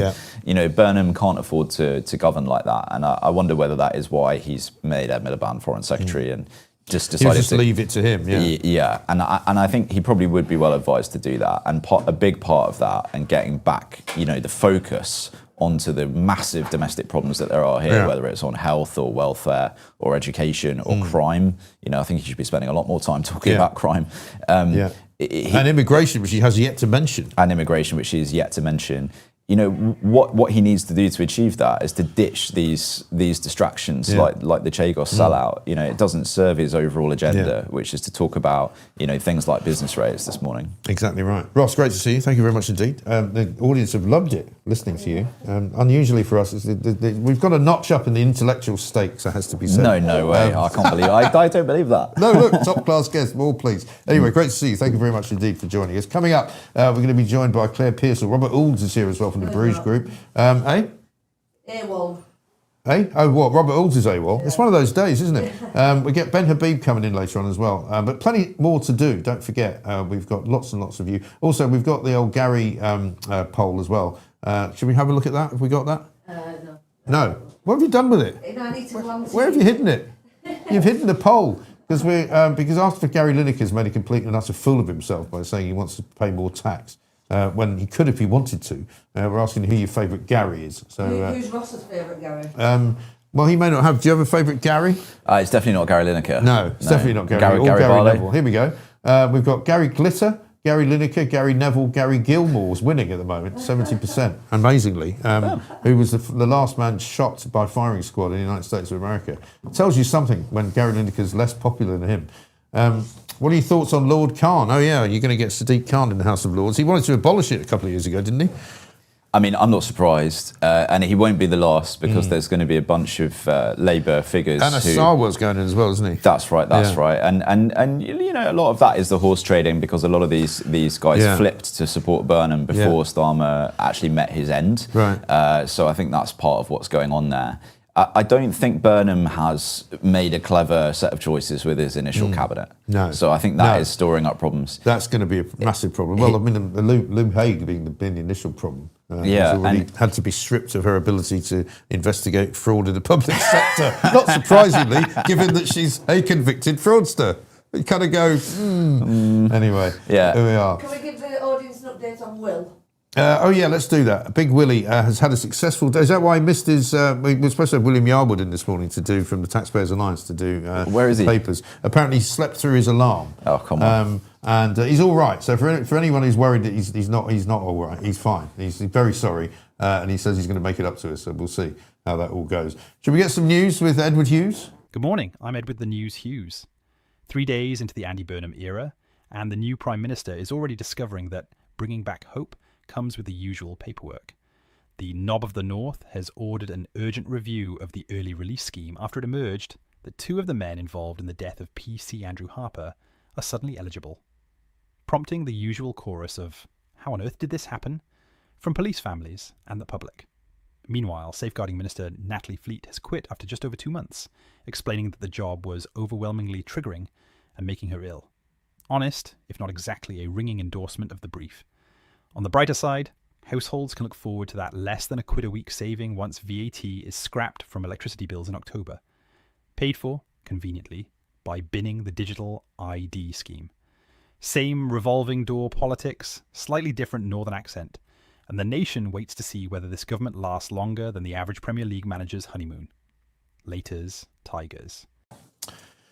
The average Premier League manager's honeymoon. Indeed, absolutely right. Talking of Premier League managers, actually, there's a funny story which I think Mark Littlewood will want to talk about, and we might mention it to him when we do Plank of the Week this week, which we're going to do tomorrow, because the Southampton head coach, who's a man by the name of Tonda Eckert, is facing a possible ban after being charged with misconduct by the FA over the Spygate scandal. This was one where you might remember, and for those of you who are not interested in football, don't worry, it's not just a football story, it's quite a funny story, because basically the 33-year-old German was charged with 3 breaches of FA rules over spying missions against Middlesbrough, Oxford United and Ipswich Town. This is kind of a dark arts of football thing going on.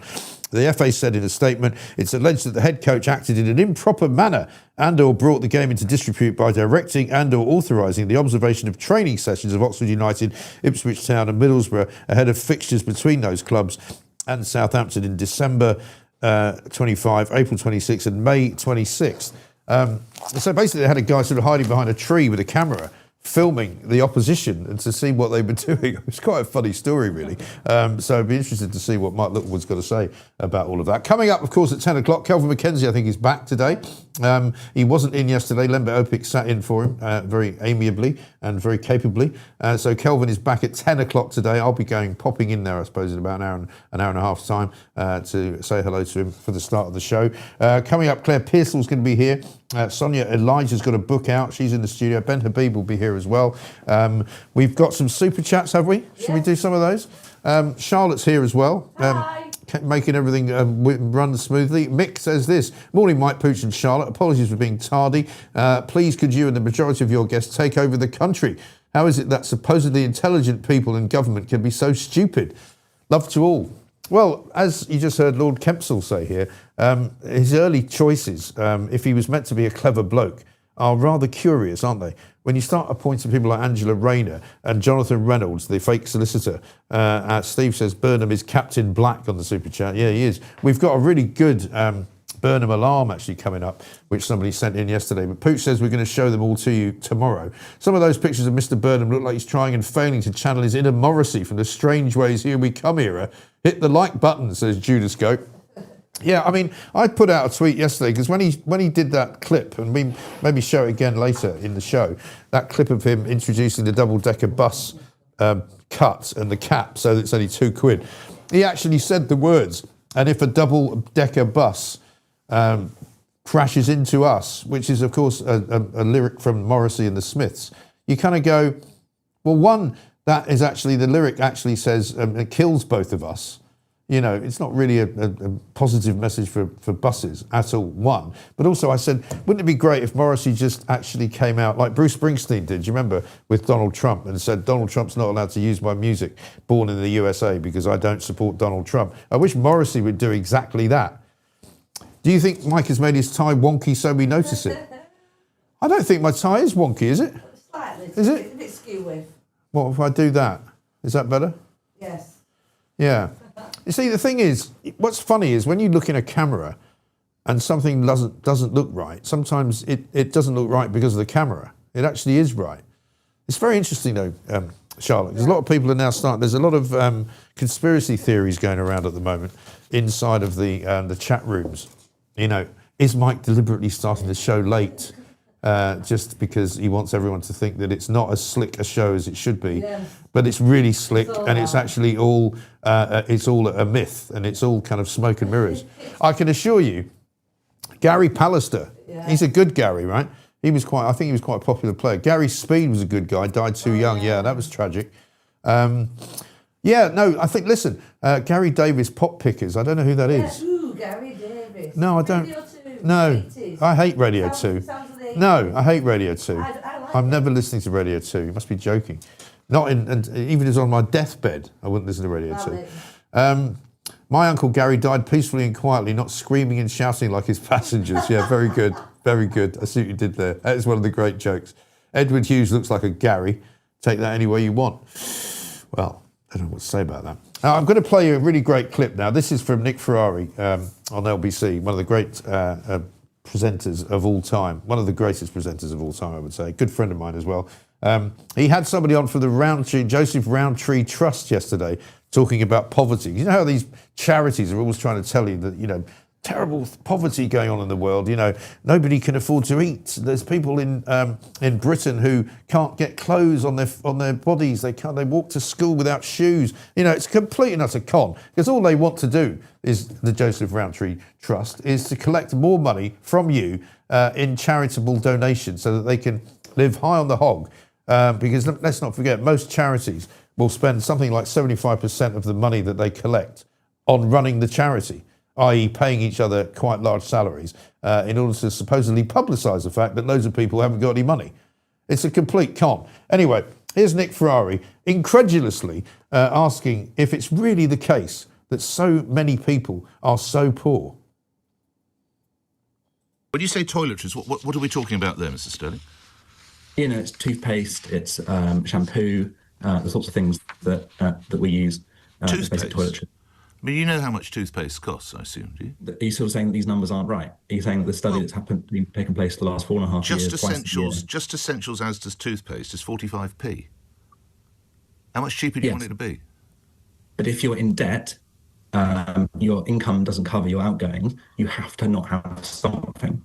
I mean, that's what this research shows. So people are have you got in debt? The most basic reason why people are not in debt is because the cost of living is higher than the income they have. Well, I've just told you can get toothpaste for 45p. A bar of soap at Asda costs you 35p, and I can get you 2 toothbrushes at the pound shop for £1. So we've had a nice wash and we brushed our teeth. Why don't we go out and get a job? So, of course, many of these people are in work. You're going to be able to afford 2 toothbrushes, aren't you, for £1 at the pound shop? Not if your housing costs... You're telling me people in this country can't afford a 50p toothbrush? Yes. Where? Who? Why? 7.4 million households. 7.4 million households in this country, Mr. Sterling, cannot afford a 50p toothbrush. And that's precisely why I think it should be an emergency. And actually, the government is recognised. The dentist, this bloke, couldn't he? I tell you what, that guy should have cleaned his teeth when he was younger, because his teeth, 2 of them, have fallen out. It's extraordinary, isn't it? Nick Ferrari there, with complete and utter normal person logic, is what I call it, asking a sort of, you know, overprivileged, overeducated posho why so many people can't afford to buy something that costs 45p. Oh, because they're in terrible debt. Really? Oh, do you think so? Let's talk to Claire Pearsall, who's here, former government advisor. Unbelievable stuff, this, isn't it? I mean, I've had people like that on shows before, and they're trying to convince us that there's 7.5 million people living in abject poverty, and it's all the fault of the government and capitalism, effectively. I mean, it's nonsense, isn't it? Well, of course it is. I mean, everybody has a choice to make as to how they spend their money. And there are people in extreme poverty. But when you're looking at prices of soap and toothpaste, which Nick Ferrari clearly put out there at 35p, 45p, I'm not suggesting that anybody can't afford the basics like that. I've been a single parent on a very limited income, always managed to have food on the table.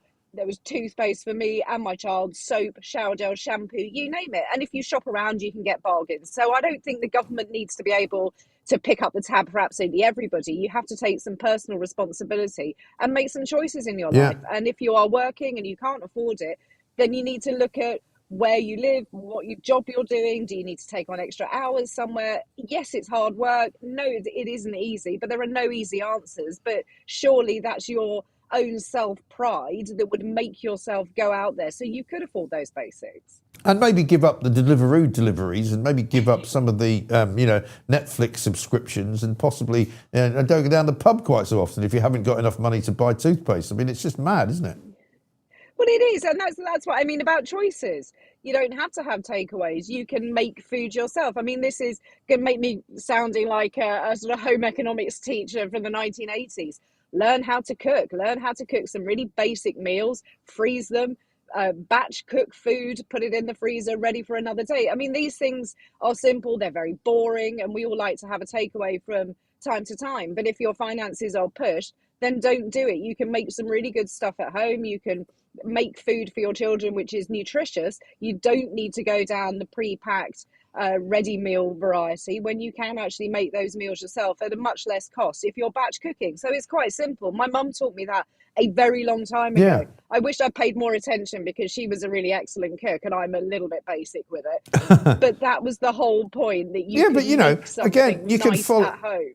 But you can probably follow a recipe, you know, because you're an intelligent woman. I'd be amazed if you couldn't. But the fact is that, you know, whenever you see, I was watching some show the other day, and there was a woman on complaining that, you know, processed foods are often much cheaper than, you know, than basic kind of vegetables and meats. It's not true. You know, whenever I go to a supermarket and I see, so say, the ready meals that they've got, which apparently poorer people tend to eat more of because it makes them more unhealthy, I think to myself, well, that's complete and utter rubbish, because you can go and buy, and I've always said this, you can make vegetable soup, and if you're really, really, really poor, you can make vegetable soup, put a little bit of bacon in it and eat it for a week. They're perfectly good, and it'll cost you a couple of quid to make. I mean, it's not expensive at all, you know. And yes, some meats are expensive and some fish is expensive, but there is no way that people have to live like that if they don't want to. No, and you can bulk up food with things like lentils. That's what I've learned. I do a lot of sort of Turkish, Middle Eastern type cuisine, which has a lot of lentils in it, a lot of tomatoes. You can get tin tomatoes really, really cheap, and it's a really great source of fibre and bulks up the food. You can make soups and things like that, and you make it in bulk and you put it away and you put things in the freezer, label it properly, and Bob's your uncle. I just don't see why this is so difficult. People have lost that ability to peel a potato. They'll want to have something that is, you know, put in chip form for them, when you can have potatoes, you can have mashed potatoes, you can have jacket potatoes, really basic, really easy stuff. So schools need to teach people how to cook better. Families need to pass on those little, you know, tips and hints. That was one of the greatest things I did with my child. It was a free activity, making food in the kitchen, kept him occupied. We had dinner at the end of it. All right, my kitchen was completely trashed, but then, you know, I cleaned up and everybody was happy. But it's not difficult. Why should the government have to step in and make all of these things cost less for people just so they can have an easy life? It doesn't work like that. No, and that is the trouble. I mean, I was told some years ago that there are now places where if you are apparently poor enough, you can go and get prescriptions for things like shampoo and ordinary toiletries that you would otherwise buy, right? And so then these people who are on benefits will go into a chemist and get these things on prescription, which they don't pay for. And I'm thinking, well, that's insane. You know, you're basically telling people that they don't have to be responsible for their own hygiene and their own health, and you'll just have to give them free stuff because otherwise they won't buy it. I mean, what have we become? That we are a nation that says, you know, don't worry, the government will just pick up the tab. And we all know that it's not the government's money, it is taxpayers' money. Yes. It's not free. There's always going to be a cost attached to it. But you can pick up shampoos, you can pick up conditioner, shower gel, really quite cheap. You can buy it in bulk. You know, people give away gift sets on local social media selling pages that they've had, especially at Christmas. You can always look around. People are always giving things away. I just don't see the need for the government to step in with this. The prescription system shouldn't be for things like that. It should be for medicines that people need. And if you don't have enough money to pay for them, you know, if you're a diabetic and you need something to keep you alive, then those absolutely should be free. The rest of us need to pay our way. It is quite, I'm gobsmacked that here we are in 2026 looking at how much the government should be providing for us. It's not the 1940s. We all have the ability to go out and earn money. We all have the ability to go to work, live our lives. You shouldn't have a government stepping in, being a nanny state to everybody else. I don't want to be told what I can eat and when I can eat it. I can make those decisions.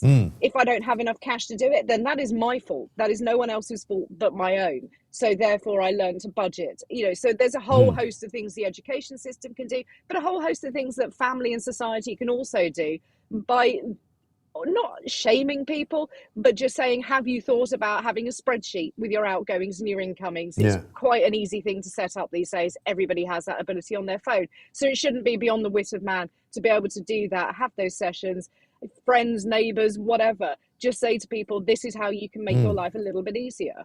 Sure. Which brings us to Andy Burnham, which is probably what you thought we were going to talk about when you originally agreed to come on the show, because he's going to be faced with the same challenge that Keir Starmer was faced with, which is to look at all of those people who are currently claiming benefits, who currently perhaps could be removed from that claiming benefits world and given a proper job to do. But at the moment, they're not doing that because either one, there aren't the jobs, or two, it's not worthwhile for them to actually go to work. So how is he going to manage to do what Starmer didn't do? I think the short answer is he's not. If it is not attractive for employers to take on more people because of all the tax implications that go with it, then they're not going to take on more people, and therefore there are not going to be jobs or growth in the country. So you need to address that side of it first. Work should always pay more, but also the self-respect of getting up and going to work should play a bigger part in society, and it seemingly doesn't for some people.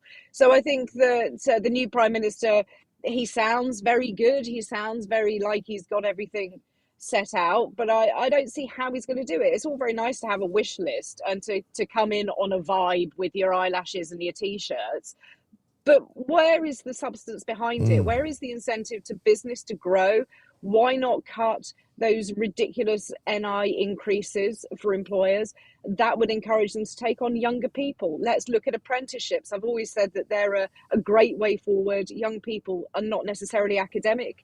They can be very, very practical, and we need electricians, we need plumbers, we need mechanics. Why not increase those opportunities for people rather than saying, oh, well, don't worry about it if it's all too difficult. There's the benefits system that'll help you out. Yeah, exactly. But he's going to have to find some money, isn't he? Because I was just listening to Lord Kempsell on my left just a few moments ago saying that there is literally no more money to borrow. You know, we're at that point now where just paying off the current debt is going to be hard enough. And there's certainly not going to be anybody stepping up to the plate to say to Andy Burnham, oh, don't worry, here's another couple of $100 billion for you to spend on whatever it is that you want. He can't get access to that kind of money. So he's going to have to find a way, surely, of cutting back. And as Ross says, and you know this better than anyone, once you start telling government departments to cut back, they suddenly kind of tense up and go, you know, and they start like fighting you off, don't they? So where's he going to find those cuts? I mean, he isn't going to find them in government departments. I mean, the majority of government departments are pretty much to the bone anyway. The ones that you want to have a look at are the ones who are going to tell you that they are the most important budgets. They possibly couldn't cut them. The Home Office was a prime example for that. Every time we went through this, we used to find ways of saying, if you do this, then your national security is at risk. Departments do these things all the time. They don't want their budgets to be cut. The only way he's going to bring in this money is tax increases. I mean, it's blatantly obvious that this is where we're heading. You need to have the income in order to spend it. Just as we've talked about with food prices and personal hygiene. Yeah. In order to have this economy that he so desires, the only way he's going to do it is increase taxes. So how's he going to do that with breaking the manifesto commitments of the last Labour government? That remains to be seen. Is this a sign that he's going to look to cause another general election perhaps next year because he realises that he can't spend out on defence, the health service and transport without doing so? So I think, you know, it all sounds very nice. He says that some of this money can be found by cutting other things. But the amount that he is looking to spend on the schemes that he's announced so far will far exceed what it is that he's proposing to cut in the first place. Yeah, I mean, this announcement this morning that he wants to cut business rates for pubs and hospitality and live music venues, again, he's going to have to find money for that because that's a whole rather than an addition, isn't it? It is, and he seems to have backtracked. There was a lot of talk about taxing those big businesses that have massive warehouses that don't necessarily pay the right amount of VAT. That all seems to be scrapped at the moment. So you don't have anything else extra incoming. He's taken that 20% off those hospitality venues. Doesn't include cafes or restaurants. So that side of the sector is also going to be screaming for similar treatment. And he's going to have a really difficult balancing act. But that money is not going to come in. He doesn't get it. That you can't just magically create this money coming in by suggesting that you're going to cut something else, because there's a time lag attached to everything that you decide you're going to cut and everything you're going to increase. So all he's doing is pushing the pain into next year, where we're all going to face much, much higher tax bills. Yeah, exactly. I mean, people are on the chat today saying, you know, we haven't really got any money at all. We're trying to make ends meet. We're struggling. But every time we look up, we see a load of more migrants coming in. He had his first boatload of migrants yesterday arriving on the shores. And that's where there's a massive amount of money going south as well. Billions and billions of pounds a year being spent on housing people and feeding people and giving people credit cards who shouldn't even be here. Yeah, and we've not heard a word about what he's going to do in respect of those people coming over. He's been absolutely silent.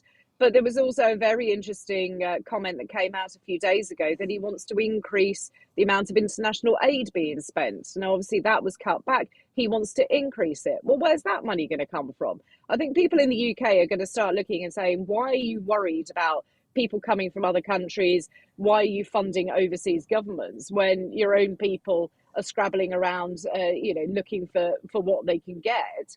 It doesn't make sense. We've not heard anything to do with immigration, whether it be legal or illegal. I hope that Shabana Mahmood, by staying put in the Home Office, will continue to do some interesting work there. But nothing seems to come to fruition. They say an awful lot of things. Nothing seems to happen, but he has said absolutely nothing on the subject of small boats, and he needs to be pressed on that. Yeah, he really does. But again, we haven't seen him. We're not going to see him. He's going to go and hide away in Manchester for the summer. And the next time we'll see any hide nor hair of him, it will be September. Well, I mean, wouldn't you do that if you were in a really difficult situation? I mean, he set himself up as the self-styled king of the north, and that's where he's heading back to, forgetting that people live in other parts of the country too and really want to understand what he's about. I do think it was wrong that he was allowed to become Prime Minister and face no scrutiny by MPs in the House of Commons until September. It absolutely beggars belief that it could be allowed to happen like that. But we are where we are, and we're going to see a lot more of these 6 a.m. press releases coming out. That seems to be his MO of the moment. And then he'll go silent and send some poor junior minister out on the media around to deal with it. Yeah, it does seem to be a slightly new form of press release, doesn't it? Do it really early when nobody's up, and then nobody can say anything. And then by the time they've got around to it, by the early evening news, everyone will have got bored by it and have moved on to something else. It's quite an interesting strategy. We'll see if that works. Claire, good to see you. Thank you very much indeed. Claire Pearsall, there, former government advisor, with her, shall we say, less than optimistic view of what's going to happen with the new Burnham government, which appears at the moment, as I've said earlier, to just be going backwards and reversing everything that Keir Starmer did. Claire, we'll see you again soon. Thank you very much indeed. Beep, beep, beep, beep. It's not the speaking clock, by the way, in case that's what you think it is. At 8:56, the time is precisely 8:56, and it's time to talk to a guest that we haven't had on the show before. Lady Colin Campbell joins us, doesn't she? No, not yet. No. Oh, she's not there. I thought it said she was here. Oh, what's happening now then? Something is nearly here, so we'll go to the news. Oh, we'll go to the news. Okay, all right. Good morning. I'm Edward the News Hughes. 3 days into the Andy Burnham era, and the new Prime Minister is already discovering that bringing back hope comes with the usual paperwork. The Knob of the North has ordered an urgent review of the early release scheme after it emerged that 2 of the men involved in the death of PC Andrew Harper are suddenly eligible, prompting the usual chorus of "How on earth did this happen?" from police families and the public. Meanwhile, Safeguarding Minister Natalie Fleet has quit after just over 2 months, explaining that the job was overwhelmingly triggering and making her ill. Honest, if not exactly a ringing endorsement of the brief. On the brighter side, households can look forward to that less than £1 a week saving once VAT is scrapped from electricity bills in October. Paid for, conveniently, by binning the digital ID scheme. Same revolving door politics, slightly different northern accent, and the nation waits to see whether this government lasts longer than the average Premier League manager's honeymoon. Laters, Tigers.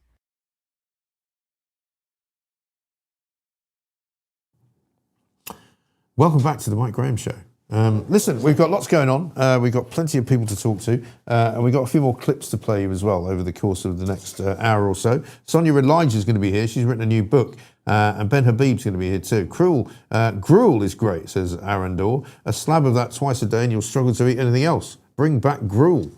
Make it with water, leave it to hydrate for a week. No energy required. Yummy. What is gruel? Well, you see, I always thought gruel was just one of those words that people said, you know, like in Victorian times. You'd go to the workhouse and they'd give you gruel to eat. I didn't know it was actually a thing. I just assumed it was something horrible that it was a sort of adjacent to porridge in some way, shape or form. I mean, I love porridge. Porridge is great. I mean, you can buy porridge very cheaply. Caroline sent us a super chat. Thank you very much for that. In Wales. Yeah, I don't know. I'll maybe have to look it up. This one from Wendy. Great show again. Well done, team. We know what William has been doing. Do you? Well, I wish you'd tell us. I wish he'd tell us, actually. But he's all right. For those of you who are worried about Big Willie, William Yarwood from the Taxpayers Alliance, he is, in fact, we have tracked him down. Jane says, can you please give your producer a microphone? No, it's not how we do it. No, the idea is we like the disembodied voice, which is slightly in the background, and it doesn't need to have a microphone. That's why we do it that way. Aristotle says this, Mike and Claire, times are very hard, please respect. Listen, I'm not suggesting that times are not hard. All I'm saying is that if you think that buying processed food or any kind of, tinned product or packet product is actually cheaper than cooking with proper vegetables and proper, raw materials, if you like, in the food way, you'd be wrong because it's actually a lot cheaper to do it that way. So I'm actually giving you advice here. Thin gruel was in the workhouse, says Cheesecake. Thin gruel, thick gruel, I don't know. As kids, our gran would let us dip bread in hot bacon fat. Bloody delicious, says Swiss Tony. Yeah, it is very good for you. Well, in the olden days, they used to take the fat off the beef and spread it on. We were talking about this on, I should tell people actually about Lewis Schaefer and I doing the Thought Police podcast, which you can now get if you wish to get it every single week. We record it every Tuesday. And he's got a great idea about the way that food is prepared and the way that he now eats food. And he was saying that, fat is essentially quite good for you. He's not a nutritionist. He's not anybody that we should necessarily follow in terms of, advice. However, what he is a guy who says that, when people weren't as fat and when people did eat more healthily, they used to put things like dripping and fat on the bread. And they just take it out of the, and it was better than sunflower oil and all that. Hot bacon fat in the tomatoes, says Twiggy. Well, a bacon, lettuce and tomato sandwich is one of the great things, I have to say, that you could ever do, that you could ever get your hands on.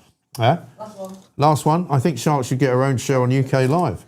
Well, okay. Well, she'd have to find the time. Do you fancy your own show on UK Live? I did do one day when I've lost a bit of weight. When you lost a bit of weight?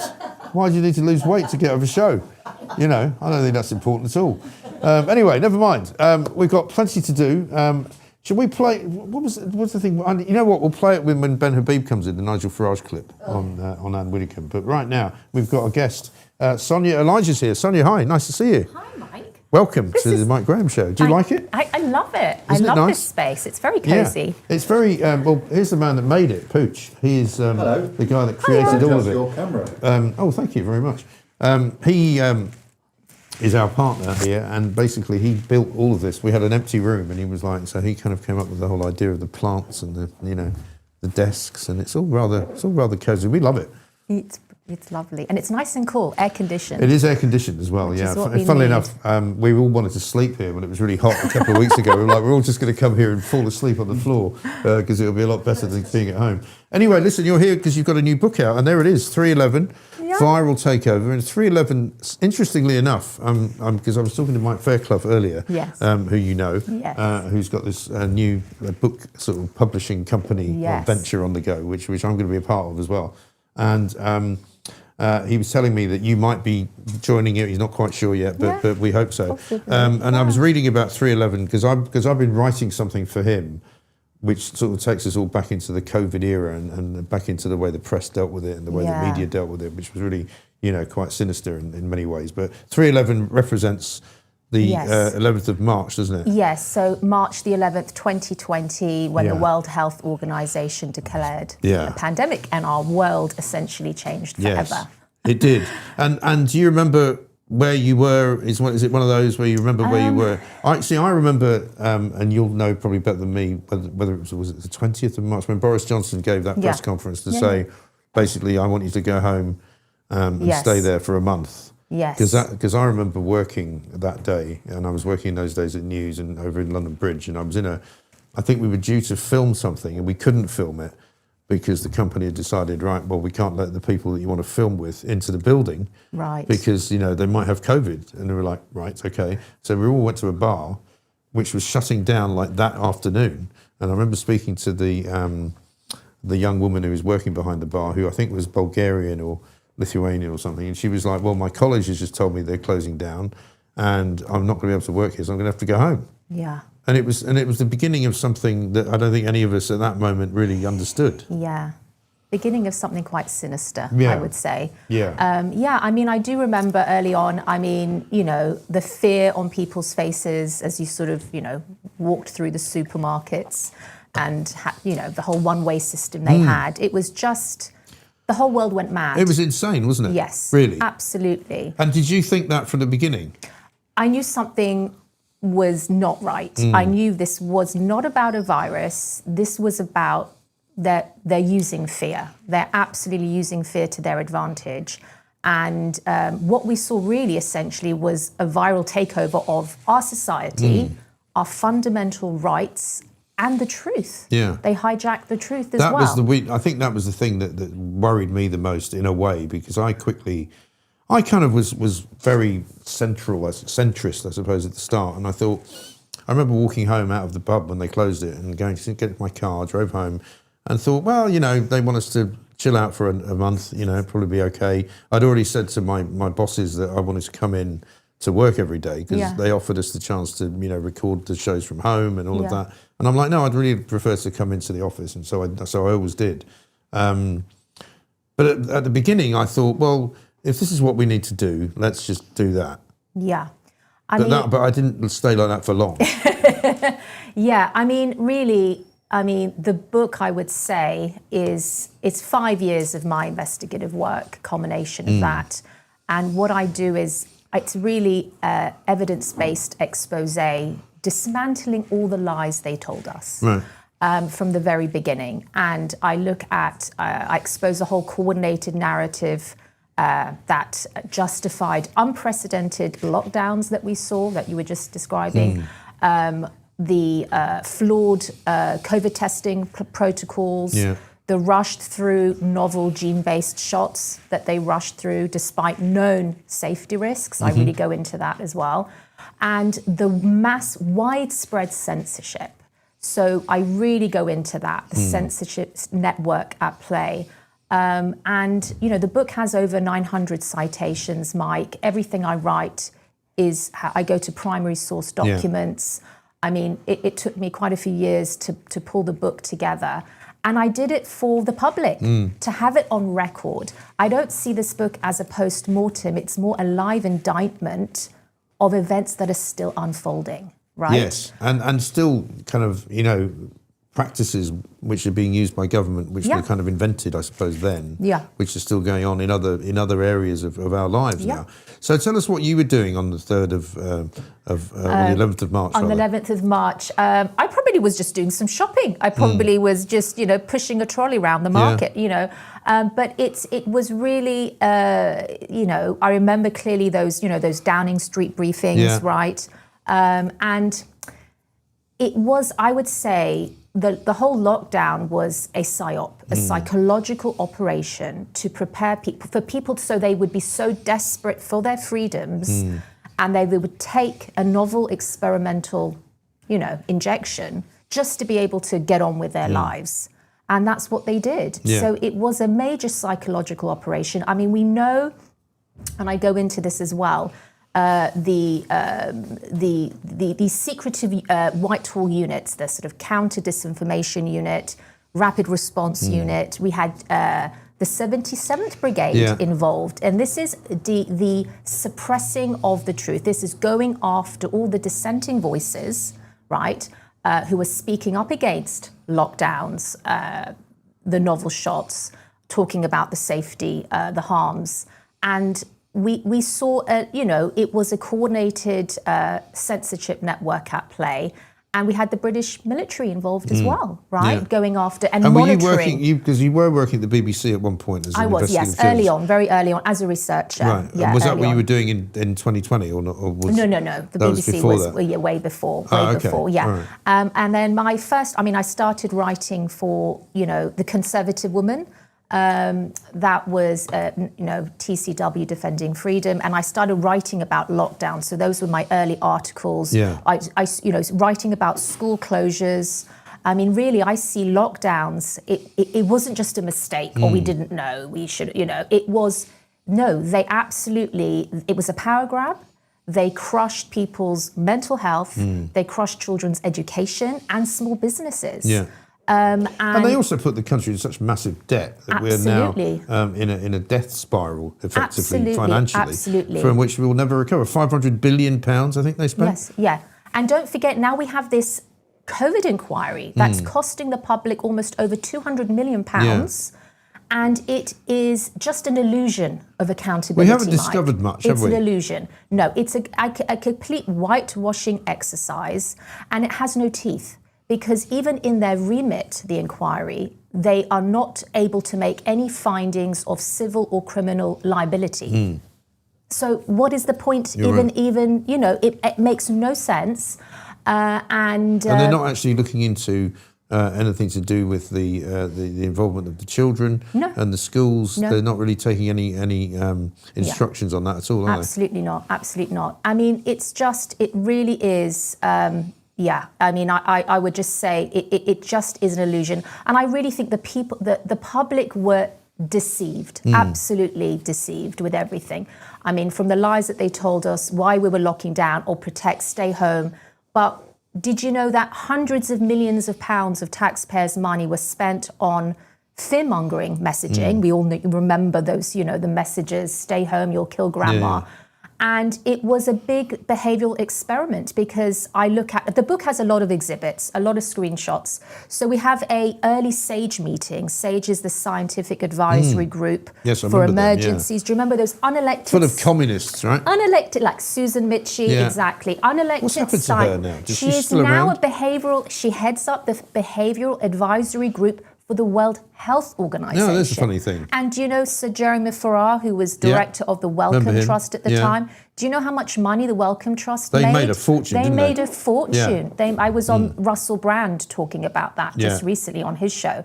And he is now Chief Scientific Advisor for the World Health Organization. Do you know where Jonathan... they all end up. And do you know where Jonathan Van Tam is now? Who was our deputy medical officer. Do you remember him? He is now working at Moderna. Of course. And Chris Whitty, of course, is still a chief medical officer. Still. Which is extraordinary to me. Because, I mean, what we started saying, and at Talk it became quite an adversarial situation with the government, that they were fixing all the graphs. Whenever they would put one of the graphs up to show you, what was going on, they would sort of start it in the wrong place, and they'd make it look worse than it was, they would manipulate it in such a way. Manipulation on a grand scale, absolutely. And do you remember actually early on when they announced, they actually just before lockdowns? Do you remember, Mike, how they actually said COVID-19 is no longer a high infectious disease. We can lower the category. Do you remember that? I do. Then the government did that U-turn. Boris Johnson, we know, didn't want to lock down. We know that Trump at the time didn't want to lock down. But what was that seminal paper, that flawed seminal paper coming out of Imperial College London, run by Professor Neil Ferguson, right, who told everyone stay home. And Professor Pantsdown, exactly, as I used to call him. While he would go to visit his mistress. Well, during lockdowns, and essentially broke all the rules, even though he was telling people. His paper, Report 9, was the paper that essentially, I would say, locked down the world. They used that. We had, even in America, they cited this paper because he said that if we do not lock down, if we do not use mitigating measures, that the UK would see over 500,000 deaths by that summer of 2020, and the US would see over 2 million deaths. That never happened, right? And then we found out, did we not, that Ferguson had also been involved prior to that in the whole foot and mouth Yes, mad so cow he has disease problems, where he was warning of all of the deaths of cattle. Absolutely. And so they burned all these cattle, which they didn't need to do either. They culled, they devastated the British farming industry and also for swine flu. So he has a history of catastrophic predictions, or his modelling, right? Yeah, right? Remember, this is not based on evidence. This is all on his projections, on modelling. Yeah. And the same modelling that they claim saved so many lives, the vaccine saved so many lives, that was based on pure modelling. Yeah. We know that the COVID shots are completely linked to excess deaths. We know that the UK Health Security Agency is absolutely refusing to give out the data that links excess deaths to the COVID shots. They're using the excuse that it will cause emotional harm to the bereaved families, and that it will be promoted, it will be misinterpreted. The data. It's already been misinterpreted by them, bizarrely, but the funny thing is that this whole business of excess deaths and statistics, we were talking to Jamie Jenkins earlier, who's very good on this, former Office National Statistics guy. They're still using it. I mean, there's a story in the front of The Guardian today saying that France had 5,700 excess deaths in June because of the heat. And you go, well, how have you come up with that? And they can't explain it. We had the same thing a couple of weeks ago from the Met Office, who was saying that 440 people a day were dying because of the hot weather in Britain. And when you looked at it and you looked into it, you were like, that's absolute rubbish. It's complete rubbish. It's not scientifically based. Yeah. It is not in any way truth-based. It's completely and utterly just made up by either the modelling that they do in Imperial College for a living, right, and the warnings that they offer because they want to frighten you into not doing something. Yes, you know? Absolutely. It's shocking, really. It is really shocking. I mean, we also know that, these novel shots, just going back to that, but they knew from, let's say, we know BioNTech and Moderna, these are the major mRNA companies that obviously produced these shots. They were never able to bring a single product, mRNA product, to market prior to 3/11. Okay, it took a disruptive event, a health event, to usher in this new technology. And this technology is tied with DARPA. Yeah. This is the Pentagon's military research, secretive research arm. And they have been desperate to bring in this technology for decades, but it always failed the safety testing because it was known to be highly toxic, particularly the lipid nanoparticles. This is what is that encases the mRNA, the modified mRNA, the synthetic mRNA that your body cannot recognize. It causes a whole host of autoimmune diseases. We know it affects the heart. They knew about myocarditis very early on. And I go so much into the science of it because they absolutely censored any articles these are scientific literature. They were, the journals, they were just getting rejected. They weren't able, scientists who were wanting to raise the alarm, like Dr. Peter McCullough, Dr. Jessica Rose. Early on, they had a paper where they were saying that they were looking at the VAERS data. VAERS is the pharmacovigilance database in the US. And they were seeing that with adolescent males, teenage boys, after the second shot particularly for the Pfizer vaccine, they saw myocarditis, right? And the paper that they tried, it did get published, but it got withdrawn. It got taken down. Because it didn't affect everybody the same way, did it? That was the other thing. But the thing that troubled me most about it was that they didn't want anyone to talk about it. Because I used to say to people, look, if you want to take, there were plenty of people who said, don't take it, don't go anywhere near it. Yeah. Other people saying, you must take it. And I was kind of in the middle saying, look, if you want to take it, it's up to you. It's your choice. It's certainly not, I'm not going to tell you to do it or not to do it. For some people, it was clearly harmful, and for others. But the thing that was I think not more than annoying was disgraceful was that there was no conversation. Yeah. There was no analysis of it. And you know why? Because we know, when you look at, for example, the Twitter files that was released just a few years ago, we know that the Biden administration was working with big tech companies to censor any dissenting voices, particularly around the vaccine harms, lockdowns. And that was around the world. In the UK, we know the Trusted News Initiative. Now, its powers were expanded just after 3/11. Its remit was expanded. The Trusted News Initiative, in case your audience is not aware, It's a cross-platform censorship network. It's run by the BBC. It cuts across all legacy media and big tech and governments. They come together to coordinate an official narrative, and anything that deviates from that narrative is suppressed, silenced. People are deplatformed. Well, this is what they're now trying to do on YouTube, isn't it? Because what they'd like to do is to bring in this so-called trusted news source thing, You hit a great point. which would make it completely. It wouldn't mean that you couldn't watch this show, but it would mean you wouldn't find it if you didn't know it was there. Yes. Basically. Yes. So this is the British government's green paper that was announced in June. So exactly what you're saying. So they want social media companies and video sharing platforms to only promote trusted news sources. Right. And remember, the name trust, it's misnomer. Yeah, of course. The whole Well, I mean, trust in the BBC has never been at a lower ebb. I mean, nobody trusts the BBC now in their right mind. Yes. You know? Yes. So they should actually physically be hoisted with their own petard. Because you said, well, okay, let's have trusted media. You're not one of them. You know? Yeah. But did you know that, Mike, that even before 3/11, before 2020, what did we see in 2019? We saw these pandemic exercises. Do you remember those? We had Crimson Contagion in the early 2019, but around September of 2019, we had Event 201. The reason why I'm bringing this up, it's important because the recommendations coming out of that, and that was just to go back, it was a pandemic exercise, a novel coronavirus, a group of Chinese, US tourists, they go to China, they bring it back, and it spreads, right? So this is their pandemic exercise. Just in the autumn of 2019, recommendations coming out of Event 201 is that governments need to work closely with social media companies to come up with nimble approaches. So this is in real time of countering disinformation. They were not concerned about viruses. They were concerned about the infodemic, right? That's what they were concerned about. Which they're still concerned about. Absolutely. So what do we see now? We have, again, only trusted news sources to be promoted, like the BBC, like legacy media, and all the alternative media voices to be suppressed. And we must not forget also what they did to the vaccine injured, Mike, right?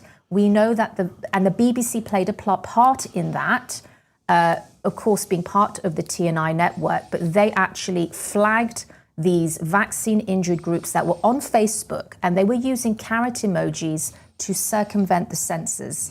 They had to censor themselves. They would use these emojis. BBC bragged in an article that they had flagged these groups. These are vaccine injured groups. They labeled them as anti-vax groups, right? And they flagged them they got those accounts taken down, and they were bragging about it.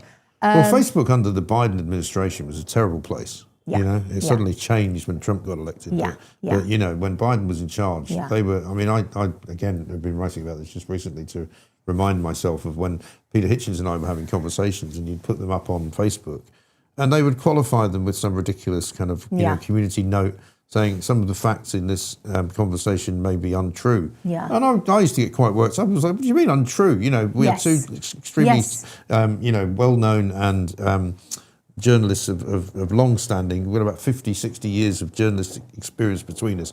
And some bozo from, you know, Silicon Valley, who's about 21, spotty, is going to say, oh, some of this stuff might not be true. Really? You know, unbelievable. They even, I mean, they sign elite scientists like Martin Kulldorff, Professor Martin Kulldorff. He was one of the founders of the Great Barrington Declaration. Do you remember that? I do. There were a group of scientists. We used to get people on talk all the time who had signed it. You know, we were one of the few people, because in those days, GB News didn't exist, and Talk was really the only, Talk Radio was the only place that was actually questioning it. Yes, it was. I mean, I was on Talk Radio, I think, interviewed about the whole Innova lateral flow test scandal that I exposed back in the day. But going back to Martin Kulldorff, so he did a post on well, it was Twitter, formerly Twitter, now X, talking about natural immunity. How, you know, that, you know, children don't need to take the COVID, you know, essentially these novel injections. His post got flagged as misinformation. And we know they were treated, the way these scientists that were speaking out, I mean, we had the censorship of the science totally at play as well. They were smeared, they were blacklisted, they were called fringe epidemiologists. I also look into, Mike, especially the beginning of the book, all of the emails. These are the Freedom of Information Act released emails between the elite scientists like Anthony Fauci. And, I go into all the whole origins of COVID as well. Yeah. And that's coming out now. The whole lab stuff. Yeah, I go into that in detail. And because they've all now accepted pretty much that it was in a lab, that it came from a lab, right? Absolutely, gain of function research. And we know that those scientists who were desperate to, they came out with these papers like the proximal origin paper, which I think is the most influential scientific paper of all time. That's how it was classed as. And those authors were tied to, they were getting grants from the very, NIAID, NIH in America, who made royalties from these COVID shots. Sure. They made money, we know that Moderna and NIAID, this is when Anthony Fauci was running NIAID, they came out with that. The Moderna shot was a joint project, and they decided on the genomic sequence just a few days after the virus's sequence came out, like 2 days later. So my book goes into the timeline a lot. There's an appendix in the front of the book, and I think that's really important because you can glean a lot from the dates. Yes. And some things really do not add up, right? It was not an organic response to a virus. Yeah. It was very much coordinated and we are now in a landscape, and the book ends of the landscape we're in now. What are we seeing now rise across the West? We're seeing the rise of digital authoritarianism. Yeah. And I really go into that because I think the vaccine passports that they were desperate to push on the public. This is so you could, if you comply, you get your freedom. You can go to the theatre, you can fly. These vaccine passports were a gateway to digital ID, right? And they were the proof of concept that it was going to work. People were going to comply. And this is the landscape we're in now. Yeah. And people did comply, but I wonder whether more people actually would not comply again, if you like, or would not go. Because, there was an awful lot of cheating going on. I know loads of people who had to fly places and were basically faking a test. Because you could do it. People, humans are quite good at finding ways around things. Like I remember going into when they started this business of register to go into a bar. So you'd have to register. A lot of the bar owners that I knew were like, we don't really care. So just give us a fake ID. Give us an email that doesn't exist. There was a lot of that going on as well. There were a lot of us who were like, we really don't want to do this, but we'll play along. Yeah. And there were people, I agree, who were absolutely quite happy to do it and wanted to do it because they thought it was the right thing to do. Yes. Because they were so easily kind of led in that sense. But in terms of, I'd like to think anyway, and maybe you'll disagree, but I think the public now is more educated about what happened. Yes. And I think many more people who perhaps went along with it then wouldn't go along with it again. Yeah, no, I do. I actually agree with you there. I think because they overplayed their hand, I really believe that. I think they pushed people so far, and on every level, from essentially being under house arrest, right, the lockdowns, not being able to carry on with your daily lives, to the harms from these novel shots, people just dropping down, sudden deaths, right?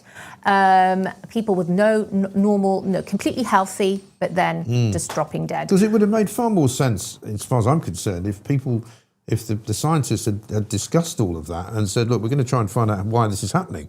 Instead of pretending it wasn't happening, which is what they did. Yeah, just brush it under the carpet. Yeah, it would have been far more of a service to humanity to work out which people are being affected by this. Because then you could say, well, if you've got this gene development or if you've got this particular, chromosome or whatever, you're at more risk, then that would be useful. But they didn't do that. No. They just pretended it wasn't happening, right? Yeah, absolutely. And we know that there was Has anybody done any work in that area to find out why certain people were affected badly? Or not really? I don't. There's many. I know Dr. Peter McCullough's looked a lot at, especially to do with the heart. I know athletes were more susceptible, and that's why you saw them sort of dropping dead on the pitch, on the playing field. But there was an FDA slide. This is really disturbing. This is before these shots were greenlit by the MHRA, by the FDA, by all the the regulators.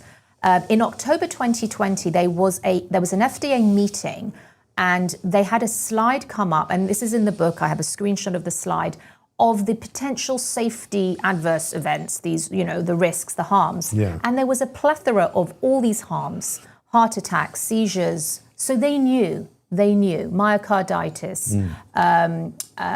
stroke, all of that. And that was on the slide. Yeah. So that was on their radar months before. And then I look also into the leaked European Medicine Agency emails, which I wrote about actually a few years back for Trial Site News. This was really damning. So all the regulators, there was a leak in these emails. So you had the European Medicine Agency officials discussing it via email.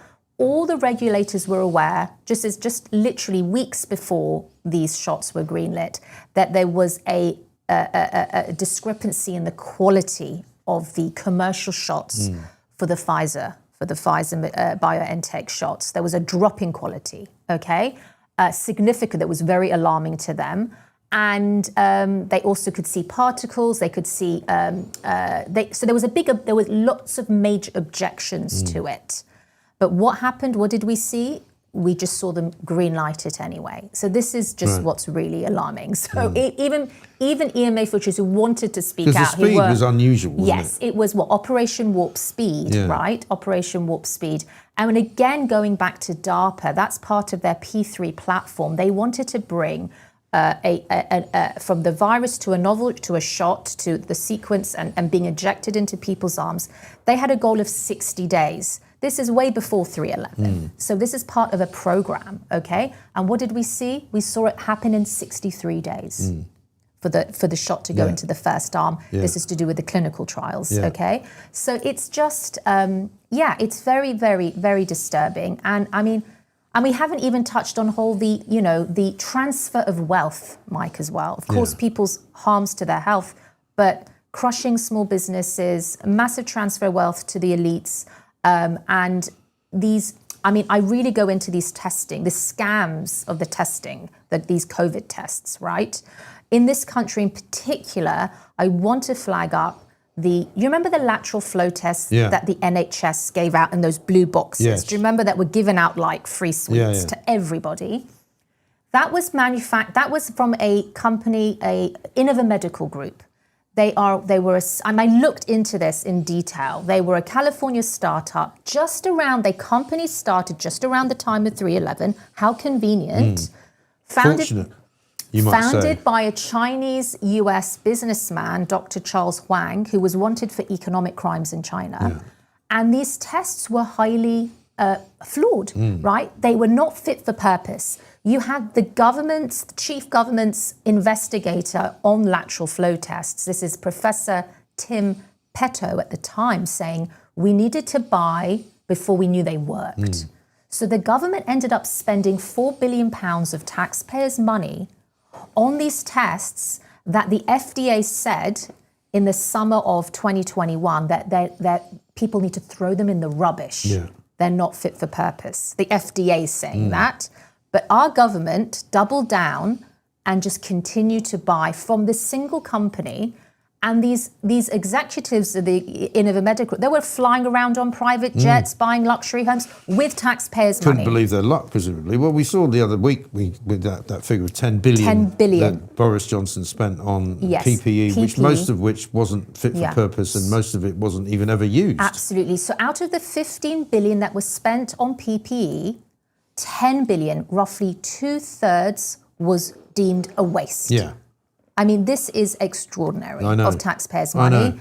And but that report, this is the Baroness Hallett's report. This is coming out of Module 5 of the COVID inquiry, completely omitted what happened with the Innova Medical scandal, which is the biggest scandal. Completely, it was never mentioned. How 4 billion was wasted on these lateral flow tests.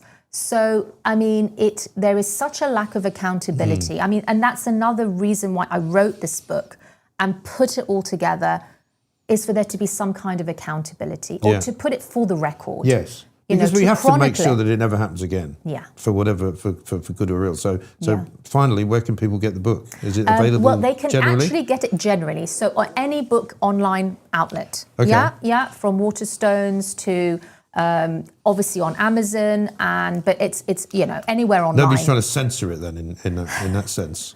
Well, I not hope yet. not. Not yet. I hope, not yet. Maybe when they start seeing what's in it, they will. I mean, it's already reached #1 bestseller for in privacy and surveillance category on Amazon. So it's doing really well. And I mean, it's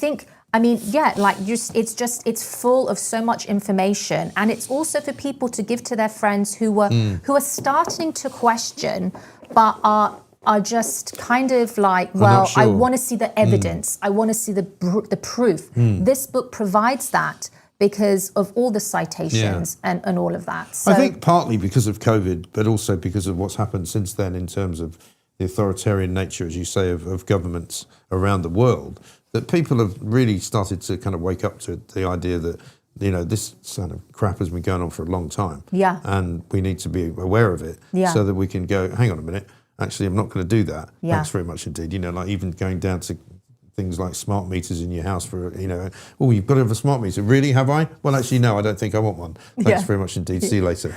That kind of thing. Great to see you.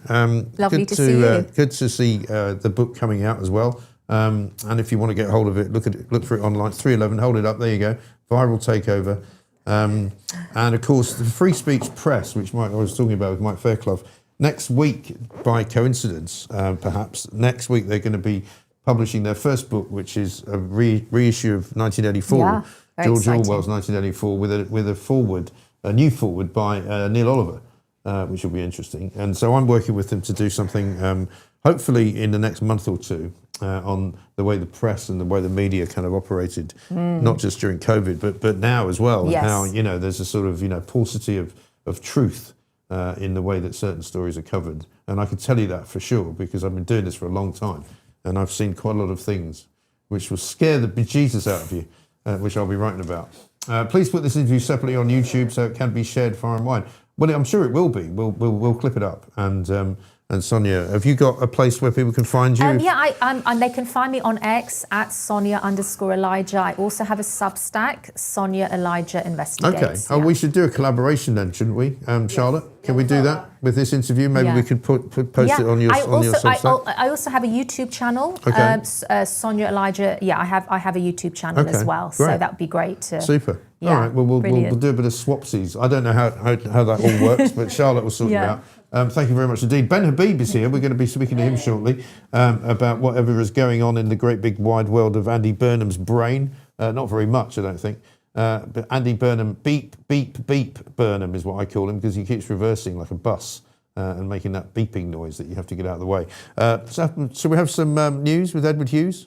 Good morning. I'm Edward the News Hughes.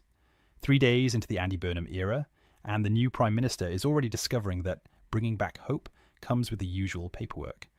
The Knob of the North has ordered an urgent review of the early release scheme after it emerged that 2 of the men involved in the death of PC Andrew Harper are suddenly eligible, prompting the usual chorus of "How on earth did this happen?"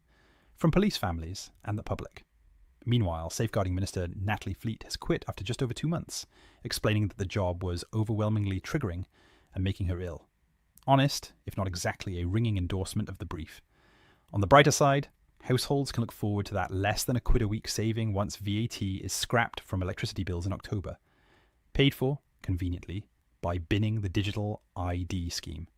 Same revolving door politics, slightly different northern accent, and the nation waits to see whether this government lasts longer than the average Premier League manager's honeymoon. Laters, Tigers.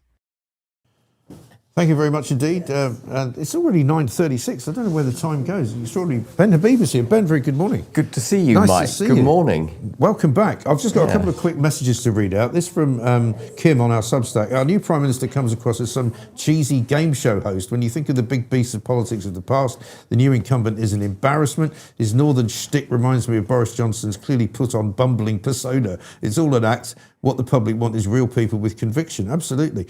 And Julie says, many of the MPs these days are sadly lacking both in brain cells, backbone, leadership qualities and fill in the rest. The lefties are also a rabble of sixth form, envious, petty-minded morons. I think the people of Britain are starting to see through what's going on around them.